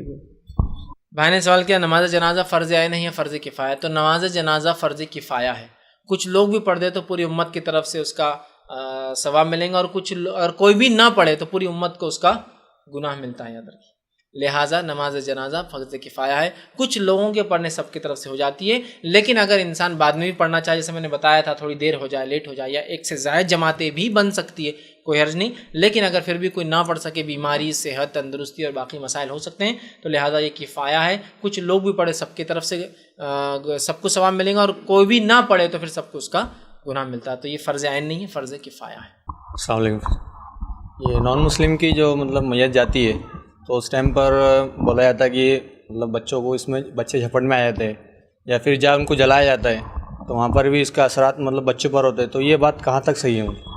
میں نے ایک اچھا سوال کیا، عقیدے جو تعلق میت سے ہوتا ہے. ویسے تو میت کی حرمت تو اسلام میں ہے اور ہر مذہب میں ہے، لیکن مسلمانوں میں بدعقیدگی یہ ہے میت کے تعلق سے کہ اچھا تھا تو جنت میں چلا جائیں گا، برا تھا تو اس کی روح جاتی ہی نہیں، بولے اوپر نیچے گھومتی رہتی ہے، لوگوں کو تنگ کرتی، یہ کرتی، یہ بن جاتی، دھڑ منڈا بن جاتی، جن بن جاتی، شیطان بن جاتی، بھوت بن جاتی. ایسا ہوتا ہے. اور بہت سے لوگ جو شرابی اور گناہگار لوگ ہوتے ہیں ان کی میت دیکھ کر بچوں کو اندر کرتے ہیں، کان پھونکتے، نہیں بولے اس کو لپٹ جائیں گے، نہیں بولے آ گئے، یہ تو وہ شرابی تھا، کبابی تھا، اس کی روح اندر اوپر نہیں جاتی. اب آئیے اس تعلق سے اسلامی عقیدہ بتا دیتا ہوں، بعدی بدعقیدگیاں آپ سمجھ لیجیے. اسلامی عقیدے کے مطابق، صحیح بخاری کی روایت کے مطابق، اچھا انسان کا نام ایک رجسٹر جس کا نام علیین ہے، ایک ریکارڈ ہے اللہ کے پاس، فرشتوں کے پاس رہتا ہے، علیین میں لکھ دیا جاتا ہے. نیکوکاروں کا رجسٹر ہوتا ہے، اس میں لکھ دیا جاتا ہے. اور وہ رجسٹر میں نام لکھنے کے بعد اس کو ایک گدہ دیا جاتا ہے عالم برزخ میں، کہاں ہوتا ہے واللہ والا. ایک گدہ آرام سے اس کو اس گدے پہ لٹا دیا جاتا ہے، اور ایک کھڑکی کھولی جاتی ہے جہنم میں، اور کہا جاتا ہے کہ یہ وہ ہے جس سے تیرے رب نے تجھے بچا لیا. وہ کھڑکی بند کر دی جاتی ہے. پھر ایک کھڑکی کھولی جاتی ہے اور بتایا تھا جنت میں اس کا مقام، اور کہا تھا یہ وہ ہے جو تجھے ملنے والا ہے. وہ کہتا ہے اللہ قیامت کو جلدی قائم کر. اسے کہا جاتا ہے کہ اب تم سو جاؤ، اب تمہارا کو وہ نہیں. پھر وہ کہتا ہے اچھا فرشتوں میں سو جاتا ہوں، لیکن مجھے رشتہ داروں کے پاس جانے کی تھوڑی سی مہلت دے دو تاکہ ان کو بتا کہ آج وہ کیا ملا. فرشتے بولتے اس کی مہلت نہیں ہے، تم سو جاؤ. اور اسے ایک دلہن کی طرح سلا دیا جاتا ہے. ختم، یہ ہو گیا اس کا. تو اب یہ کب اٹھیں گا؟ قیامت سے. اسی طرح حدیث میں آتا ہے برے لوگوں کا حال، ان کا نام لکھا تھا سجین، بلکہ ایک رجسٹر رہتا ہے. سجین کا مطلب جیل ہوتا ہے. ویسے ایسے طرح سے جو گناہ گاروں کا سجین میں نام لکھ دیا جاتا ہے فرسٹ. پھر اسے ایک آنکھ کا بستر ڈالا جاتا ہے، اس پر لٹا دیا جاتا ہے، اور جنت کا ایک کھڑکی کھولی جاتی ہے، اور کہا تھا یہ وہ ہے جس سے تو محروم رہا تیرے اعمال کی وجہ سے. اور اس کے بعد جہنم میں کھڑکی کھولی جاتی ہے، ایک کھڑکی جس میں جہنم میں کہاں اس کو مقام ملے گا، وہ مقام بتایا جاتا ہے. اور وہ اللہ سے کہتا ہے اللہ قیامت کبھی قائم مت کر، اس لیے مجھے وہاں جانا نہیں. اور اسے ایک آنکھ کے بستر پہ لٹا دیا جاتا ہے جس پر قیامت تک وہ تکلیف میں سوئیں گا نہیں، تکلیف میں رہیں گا. تو اس سے پتہ چلا دونوں گرفت میں ہے. ایک سو کر اور ایک تکلیف. چھوٹا کوئی بھی نہیں ہے، چھوٹا کوئی بھی نہیں ہے کہ جو ہے کہیں تو بیچ میں عالم برزخ میں بھی نہیں ہے، دنیا میں بھی نہیں ہے اور بیچ میں ہے. ٹھیک. اب ساری بدعقیدہ کب چالو ہوتی؟ اور انہیں پھانسی لیا، اب پھانسی لیا تو اس کی روح ہی بھٹکیں گی، بولے فرشتے اوپر بھی لے جائیں گے اور نیچے بھی رہیں گے. جلا ہو، کھایا ہو، جانوروں نے کھا گیا ہو، پانی میں ڈوب کر مرا ہو، دب کر مرا ہو، لاش راکھ بن کر اڑ گئی ہو، جل کے کسی فرنس میں گر گئی، کچھ بھی ہوا ہو، اچھا ہے تو لین، برا ہے تو سجین، ہو گیا. دونوں لاک ہے، یہ بھی لاک ہے اور یہ بھی لاک میں ہے. یہ لاک ایسا سہولت والا لاک ہے، یہ لاک ایسا اس میں سہولت نہیں ہے، تکلیف دہ. سمجھ رہے آپ؟ دونوں بند ہیں. اب ظاہر سی بات ہے جب کافر مرا، بھائی کا سوال تھا کوئی غیر مسلم مرا تو بہت سے لوگ بولتے بچوں کی لپٹ میں آ جاتے، جھپٹ میں آ جاتے ہیں نا، بہت سارا، یہ ایک دم کامن ورڈ ہے، جھپٹ میں آ گیا بولے. میت کو دیکھا، یہ جھپٹ وپٹ میں نہیں آتے، بہت سے لوگ ہوتے ہیں، لیکن حقیقت میں میت کو دیکھ کے بیمار ہوتے، سردی ہو، یہ سب موت سے ڈر اور صحیح عقیدہ نہ ہونے کی بنیاد پر ہوتا ہے. کچھ لوگوں کے پاس اگر آپ یہ بولتے نا کہ یار اس کی موت ہوگی تو وہ کانپنا شروع کر دیں، کاہے کو بولے ہم کو تھرتھری چھوٹ گئی نا، یہ موت سے ڈر ہے. موت سے کیوں ڈر رہے آپ؟ یہ تو آنا ہی ہے. آپ زندگی سے ڈریے کب ہاتھ چھوڑ کر چلے جائیں گی، اس کو تو جس کو آنا ہے. اور حدیث کے الفاظ ہے کہ جو انسان جو اللہ سے ملنے کی خواہش رکھتا ہے تو اللہ بھی اس سے ملنے کی خواہش رکھتا ہے. اور یہ جو ملنے کی خواہش تبھی پوری ہو سکتی جب انسان کو موت آتی ہے. تو موت کو بری چیز نہیں، انسان رب سے ملتا ہے اس کے بعد. سمجھ رہا؟ تو اللہ کے رسول فرماتے ہیں کہ جو رب سے ملنے کی خواہش رکھتا ہے، اللہ فرماتا ہے پھر کہ اللہ بھی اس سے ملنے کی خواہش رکھتا ہے، اور یہ خواہش پوری ہونے کے لیے موت آنا پڑتی ہے. تو زندگی سے ڈریے کب ہاتھ چھوڑ دیں گی، اچھے عمل کر لیجئے، نہ کہ موت کا کوئی سنا ہے تو گھبرا رہے، ڈر رہے، وہ ہو رہے. بہت سے لوگوں کو ہارٹ بیٹ بڑھ جاتی ہے، بلڈ پریشر بڑھ جاتا ہے، کچھ کا لو ہو جاتا ہے.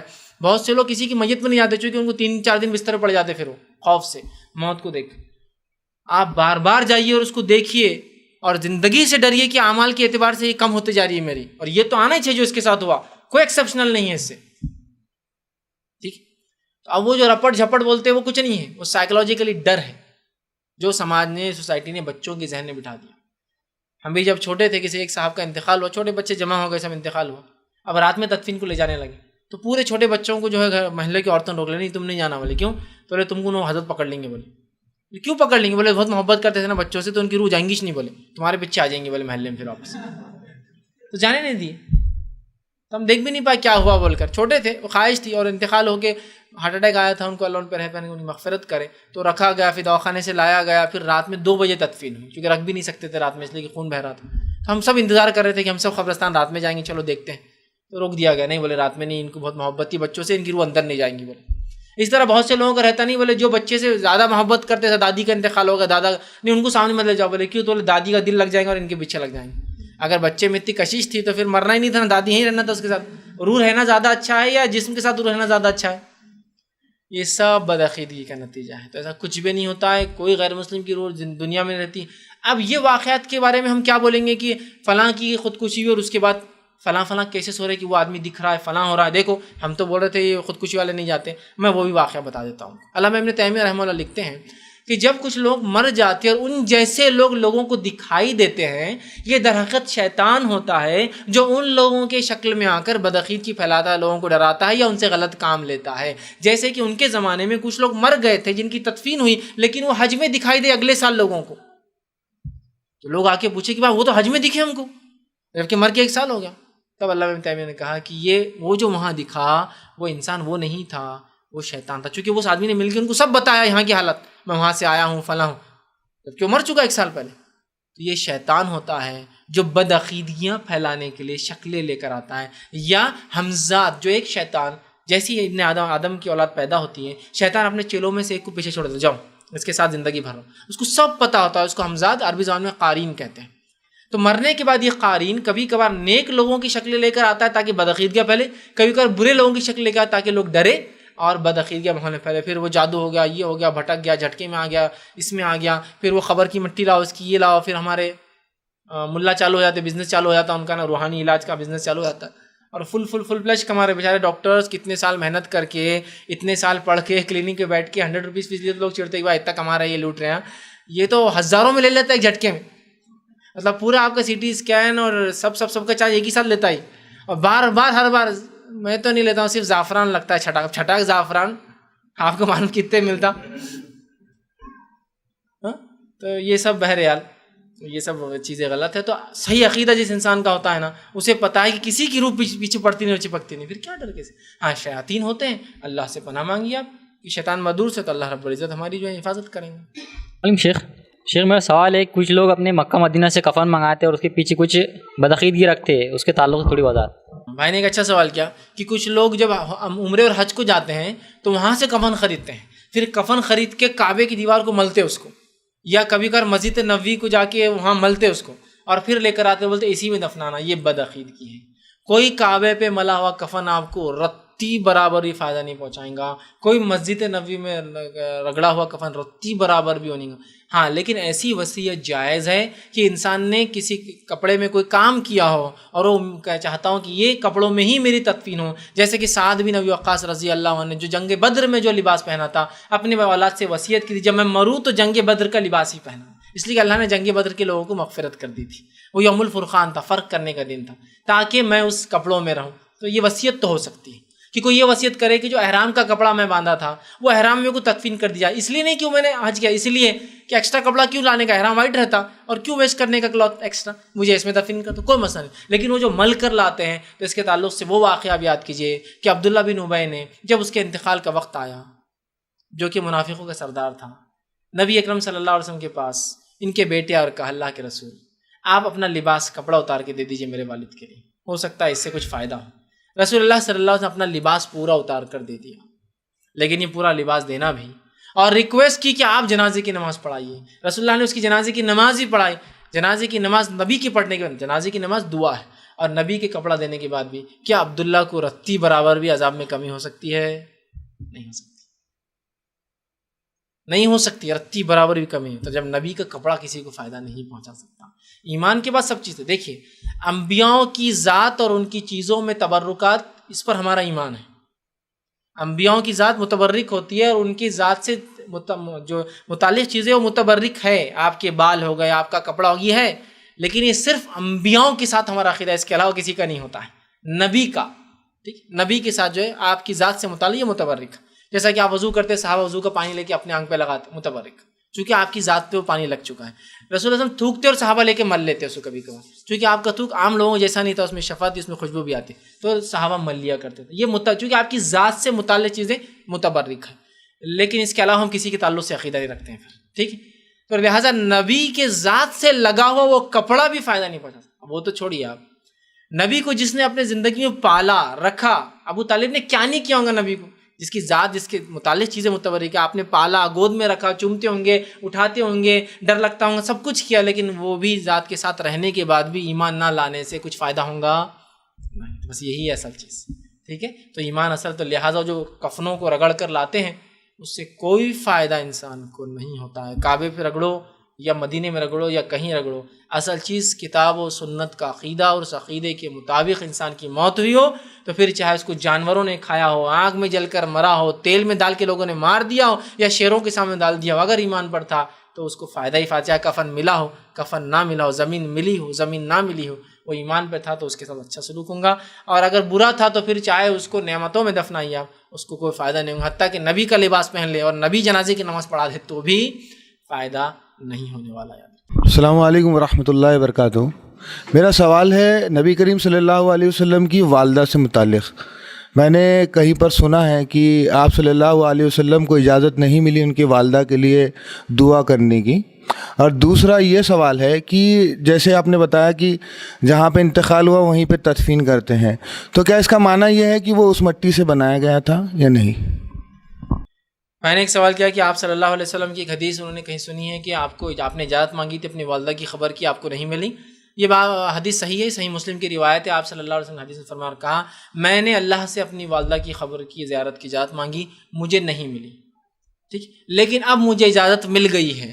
وہ حدیث کا بعد کا جملہ جو میں نے آپ کو سنا, اب مجھے اجازت ملی ہے, لہٰذا تم خبروں کی زیارت کرو, اس لیے کہ ان کی زیارت سے آخرت یاد آتی ہے. تو پہلے آپ نے اجازت مانگی تھی, نبی کو نہ اپنی والدہ کی ملی نہ دیگر صحابہ کسی اور کی ملی. جب نبی کو والدہ کی مل گئی اور دیگر لوگوں کی مل گئی تو آپ نے صحابہ سے کہا کہ اب تم زیارت کیا کرو, اس لیے کہ مجھے اس کی اجازت دی گئی اور اس سے آخرت یاد آتی ہے. ٹھیک. رہا سوال کا دوسرا حصہ کیا جو انسان جہاں مرتا ہے جس مٹی میں اس کو دفنایا جاتا ہے تو کیا وہ اسی مٹی سے بنا ہے؟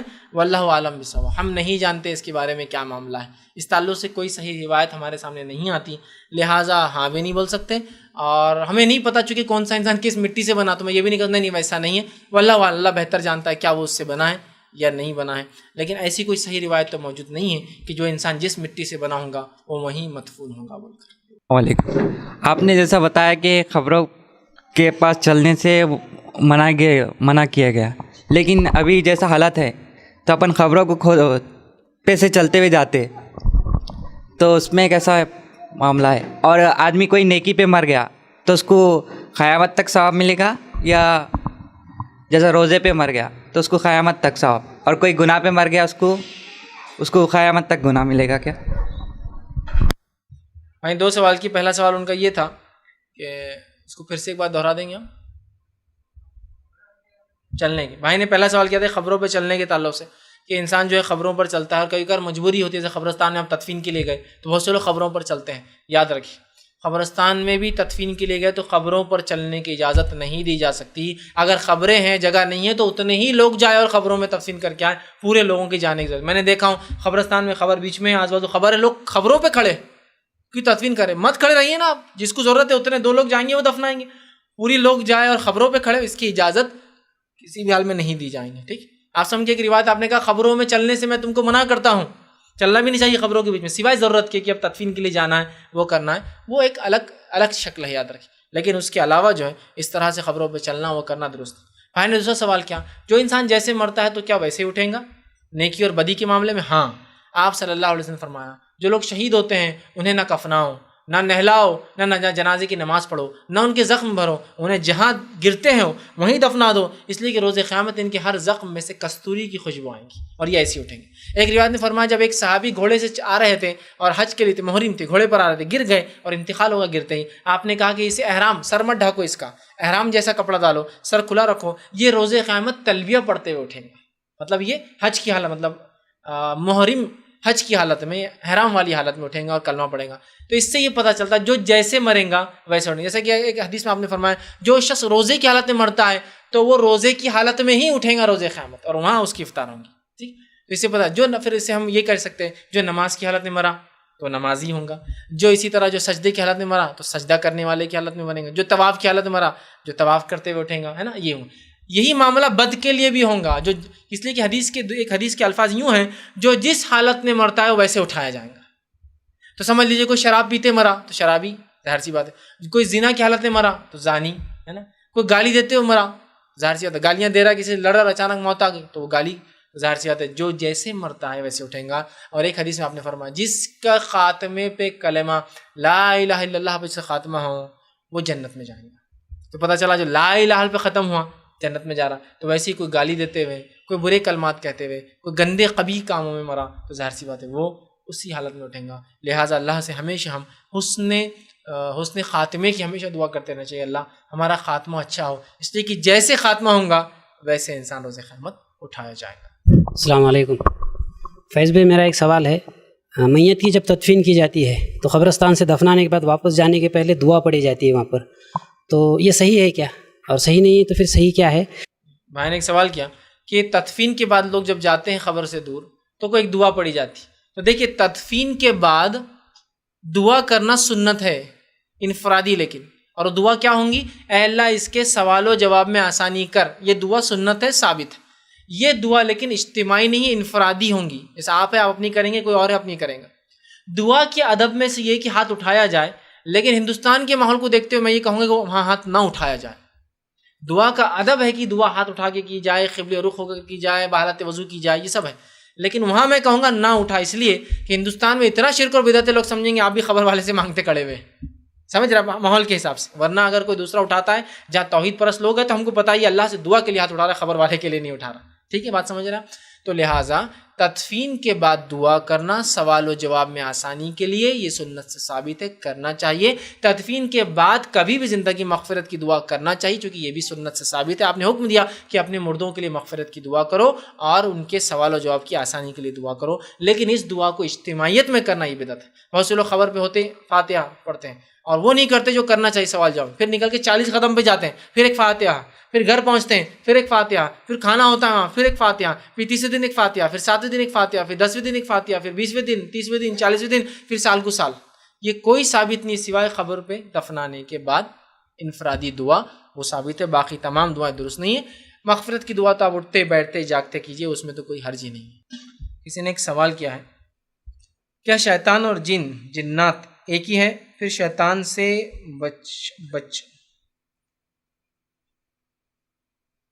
شیطان سے بچنا, اس کے مکر اور فریب سے بچنا الگ الگ کیوں دعائیں لکھی گئی ہیں؟ دیکھیے شیطان جنات ہی ایک ہی ہے. وہ جنات بولے تو اردو میں کہا جاتا ہے, ٹھیک. اسی طرح جو ہے یا جنات وہ جنوں کے سردار کو, جن ان کا نات بڑا, ان کا لیڈر, اس لیے جنات اردو میں آتا ہے لفظ. جنات مطلب جنوں کا بڑا سردار. جن کا معنی ہے وہ مخلوق جو ہماری آنکھوں سے چھپی ہے, اور شیطان کا معنی ہے جنوں میں سے وہ جو کافر ہوتے ہیں. تو الگ الگ دعائیں سب کی. ایک عام شیطان ہے, جیسا مسلم ایک جن ہے, وہ بھی ستا سکتے ہیں. ہمارے مسلم بچے ایک دوسرے کو نہیں ستاتے محلوں میں, تو ان سے پناہ مانگنے کی الگ دعا کہ مسلمان تو ہے لیکن پھر بھی تنگ کر رہا ہے. شیطان جن مطلب کافر جن, ان سے پناہ کی الگ دعا. جنات سے کوئی دعا نہیں آتی. جنات بولے تو جنوں کے بڑے جو ہوتے ہیں ان کے لیے, وہ اردو میں لفظ ہے, وہ عربی نہیں ہے. تو قارین ہو گیا, شیطان ہو گیا, شیاطین جمع شیطان کی, یا جن ہو گیا. یہ بہرحال پناہ کی دعا الگ الگ اس لیے آتی ہے کہ الگ الگ قسم کے شیطان الگ الگ چھڑتے ہیں, اس لیے الگ الگ دعائیں. پھر ان میں بھی مخصوص قسمیں ہوتی ہیں جو تنگ کرنے والی, ستانے والی, طاقتور, چھیڑنے والی, دروں میں چھیڑنے والی, دریاؤں میں چھیڑنے والی. تو سب کے لیے الگ الگ دعائیں ہیں. جیسا کہ بیت الخلا دعا کرتے ہیں چونکہ وہاں ایک الگ ہی نسل چھیڑتی ہیں, ٹھیک ہے. عام دروں میں گزرتے وادیوں میں ان کی الگ دعا, چونکہ وہاں کے الگ شیطان ہوتے ہیں. تو لہٰذا یہ تمام دعائیں وہ مخصوص حالات کے اعتبار سے کی جا رہی ہے, اس لیے الگ الگ ہے. ورنہ شیطان ایک ہے, کیفیت اور تکلیف کے اعتبار سے دعائیں بدلتی جاتی ہیں. السلام علیکم. جنازے کو کاندھا دیتے وقت مخصوص کلمات پڑھے جاتے ہیں, وہ پڑھنا کیسا ہے؟ اور دوسرا سوال یہ کہ تدفین کے بعد جب خبر بن جاتی ہے تو جو تدفین کرتا ہے وہ ایک شخص بکیٹ میں پانی لیتا ہے اور 3 مرتبہ اس کے اوپر ڈالتا ہے, تو یہ کرنا کیسا ہے؟ میں نے ایک سوال کیا کہ جنازہ مخصوص کلمات پڑھنا کیسا ہے. تو ایک تو میں نے تفصیلات پہلے دے دی مخصوص کلمات کی. اب میں وہ کلمات کی دیتا ہوں کہ جنازہ جب آپ لے جا رہے ہیں, کیا ایک انسان کا جو کاندھا دیتا ہے کوئی مخصوص کلمات پڑھے؟ وہ تو کاندھا دینے والے کے لیے کوئی مخصوص کلمات نہیں. وہاں پاس دیکھا جاتا ہے جیسے کاندھے کے لوگ آتے بھاگتے ہوئے جاتے ہیں, اللہم صلی علی محمد وعلی آل محمد کما صلیت علی ابراہیم, وہ پڑھتے پڑھتے پڑھتے پورا کاندھے اٹھاتے, یا لا الہ الا اللہ محمد رسول اللہ بولتے, یا اٹھانے سے پہلے سب کو بولتے ارے لا الہ پڑھ کے اٹھاؤ, سب بولتے لا الہ. کلمہ تو ہے صحیح ہے, لیکن یہ سنت نہیں ایسا کرنا. تو لہٰذا نہ جنازے کے ساتھ کوئی کلمات پڑھنا ہے, نہ جنازے کو کاندھا دینے والا کوئی کلمات پڑھیں گا, نہ جنازے میں شامل ہونے والے کوئی کلمات پڑھیں گا. ہاں جب جنازے کو دیکھے یا کسی کی موت کی خبر آئے تو انا للہ و انا الیہ راجعون پڑھنا یہ ایک الگ چیز ہے, یا دعائیں مغفرت کرنا ایک الگ چیز ہے. لیکن اس کے علاوہ مخصوص کوئی بھی کلمات پڑھنا سنت سے ایسی چیزیں بہرحال ثابت نہیں ہے. یہ دوسرا حصہ کیا تھا آپ کو؟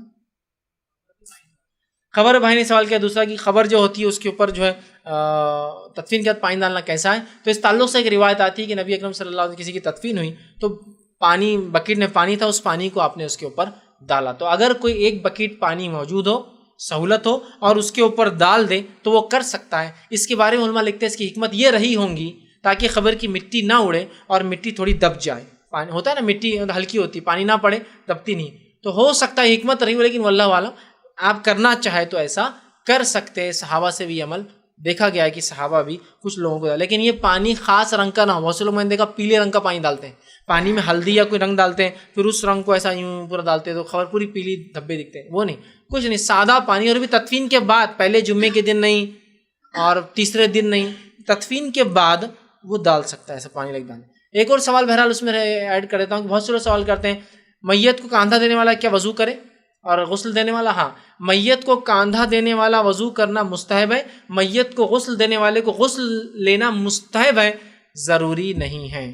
جو میت کو کاندھا دے وہ وضو کرے, یہ مستحب اچھا عمل ہے. حضرت علی نے ایک مرتبہ کاندھا دیا ایک جنازے کو, آپ نے فرمایا کہ وضو کرو.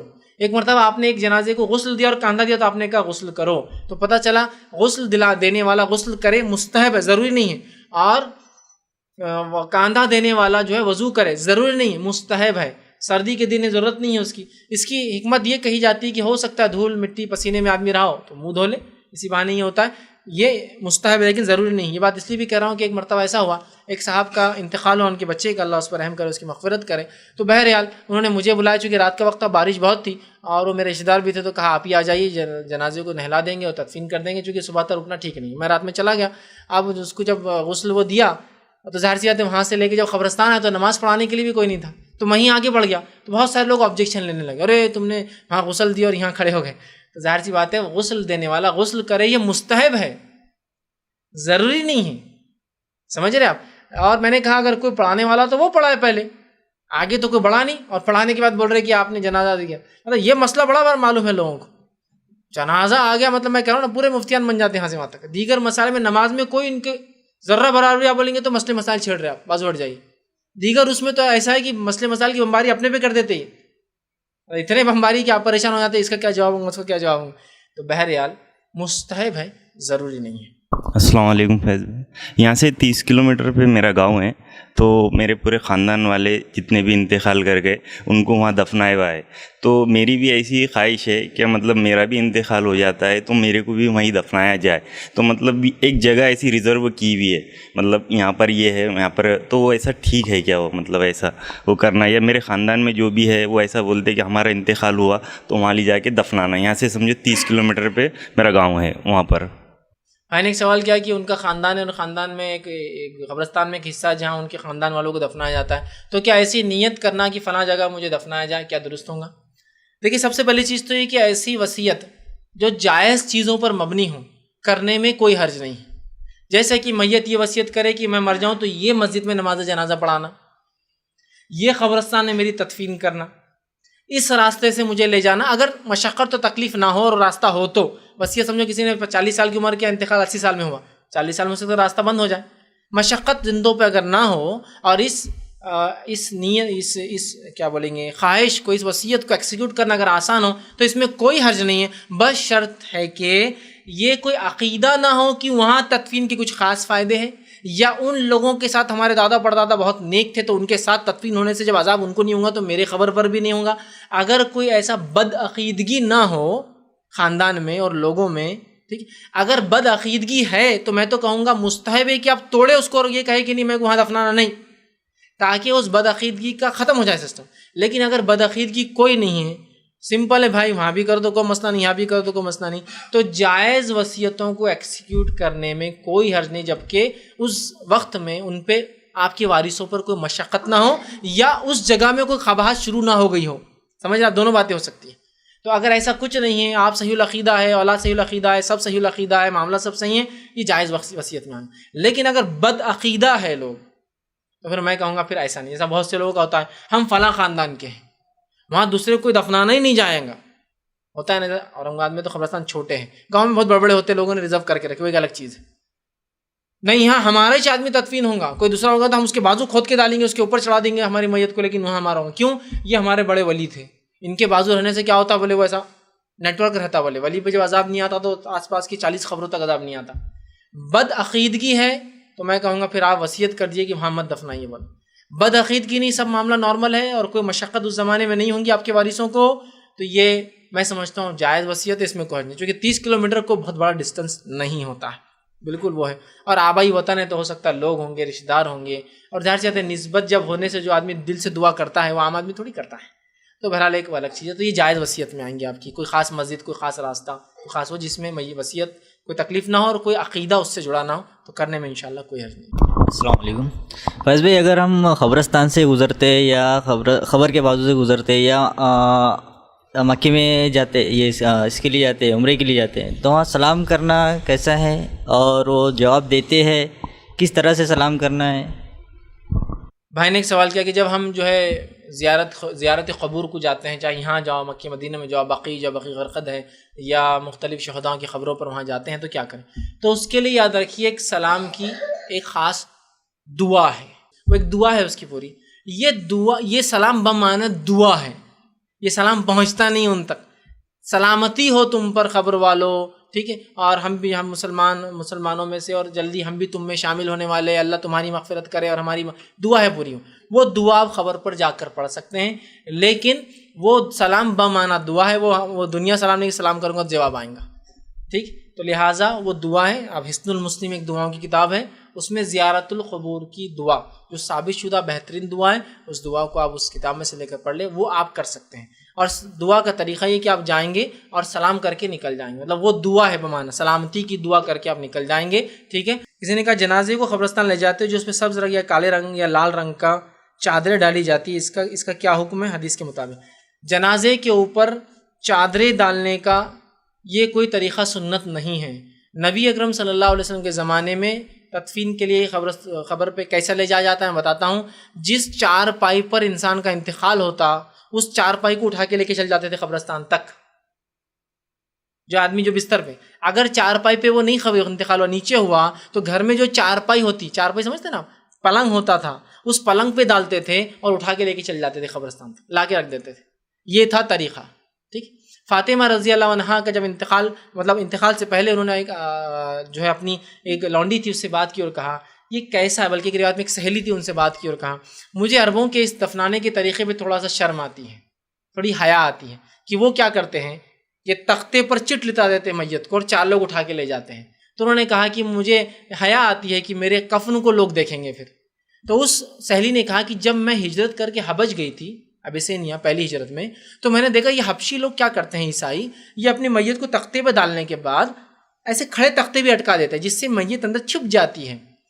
تو حضرت فاطمہ نے کہا یہ طریقہ بڑا اچھا ہے، اور وصیت کی تھی جب میں مروں تو عربوں کے طریقے پر نہیں چت بلکہ مجھے تختے لگائے جاتے۔ اس سے پتہ چلتا ہے عورت کے جنازے کو اگر چھپایا جائے تو اچھی بات ہے۔ تو اگر کوئی چھپانے کے طریقے تختے سے ہو سکتا ہے، چادر سے ہو سکتا ہے، یہ تو درست ہے، لیکن ہمارے پاس خاص طور سے ایک چادر آتی ہے، اس پہ آیت الکرسی لکھی ہوئی ہوتی ہے، کلمات سورہ اخلاص چاروں کل لکھے ہوتے ہیں، اور نیت یہ کہ ڈالنے سے اس کی مغفرت ہو جائیں گی، وہ رحم میں اللہ کے آ جائیں گا، اس کو مغفرت اور رحم ڈھانک لیں گے، فرشتے چھا جائیں گے اس کے اطراف، یہ سب فالتو باتیں ہیں۔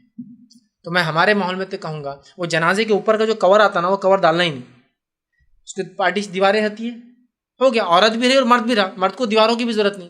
مرد کو تدفین کیسا کرنا ہے تو آپ دیکھیے جو ہے حال ہی میں جو ہے سعودی کے جو بادشاہ کا انتقال ہوا تھا، جب انتقال ہونے شاہ عبداللہ سے پہلے جو تھے انتقال ہوا، جب انتقال کے بعد جو ہے لے جایا گیا تو عربوں وہی سسٹم آج ہی باقی جو اس زمانے میں تھا، جیسا ہمارے پاس یہ آرتی لے جائی جاتی ہے نا، سیم 2 ڈنڈے رہتے ہیں، ڈنڈے کو کپڑا لپٹا ہوتا ہے، آدمی کو ڈال کے بیلٹ لگا دیتے تاکہ وہ گرے نہ، ہلنے ڈلنے میں۔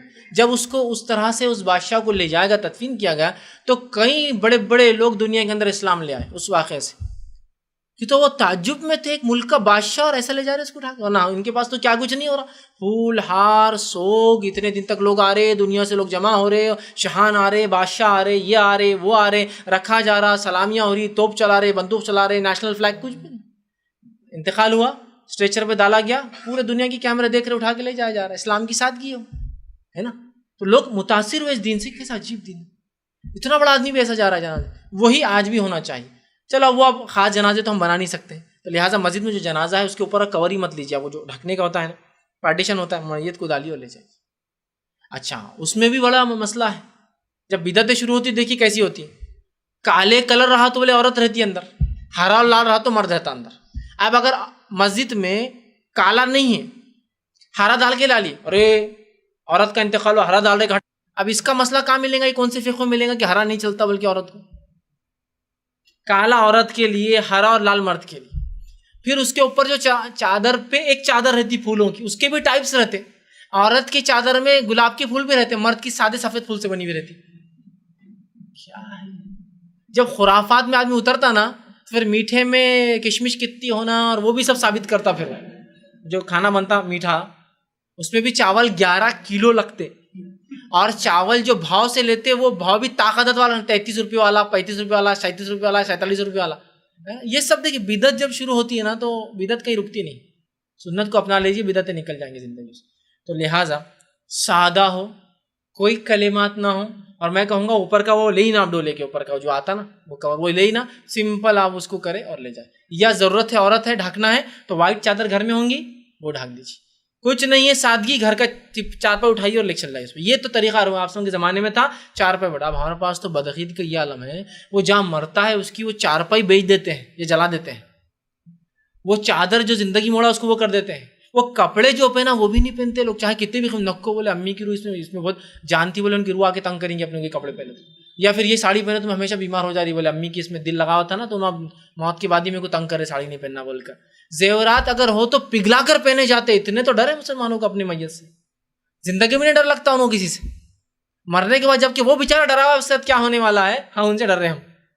وہ بھی سوچتا ہوں مردہ میں ڈرا ہوں خود میرے اعمال کے اعتبار سے اور تم میرے سے ڈر رہے.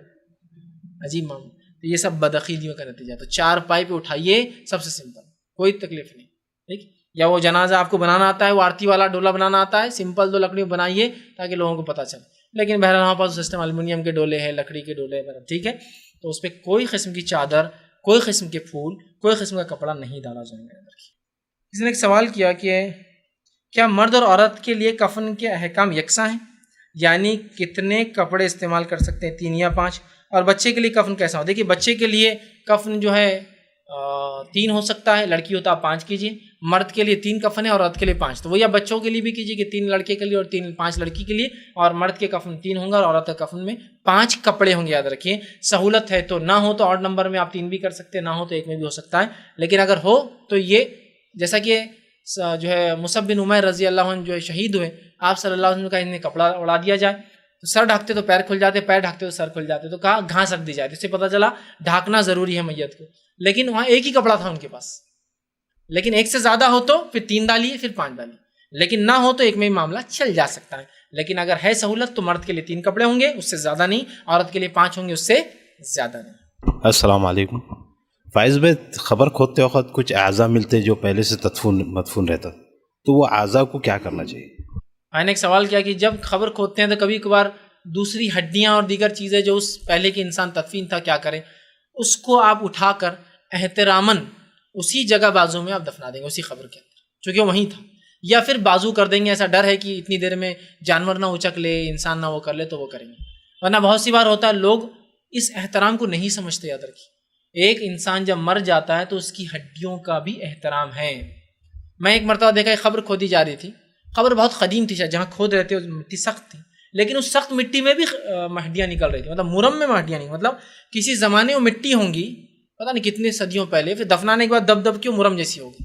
تو جب اس میں سے ہڈیاں نکل رہی ہے تو آس پاس کھودنے والوں کے ساتھ جو لوگ کھڑے جوک کر رہے ہوں، ارے بولے بڈھے نے بہت کھایا ہوگا، بولے بہت مضبوط دکھ رہی. مطلب اتنے دن میں بھی اس کی ہڈیاں نہیں سڑی، کتنا مضبوط ہوں گا. تو یہ درست نہیں ہے. اس کی حرمت ہے.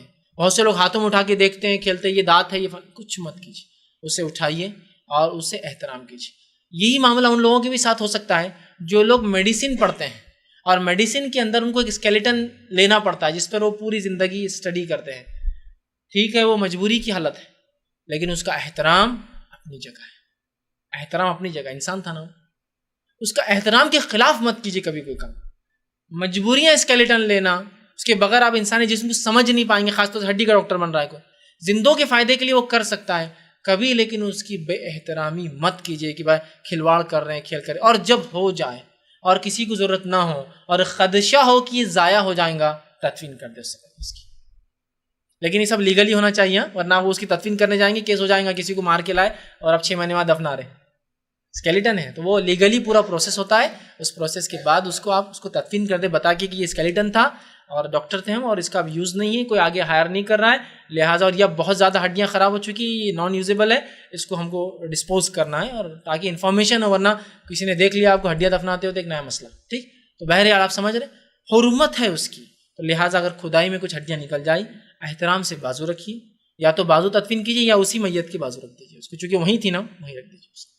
وآخر دعوانا ان الحمد للہ رب العالمین. سبحان ربک رب العزۃ عما یصفون والسلام علی المرسلین والحمد للہ رب العالمین.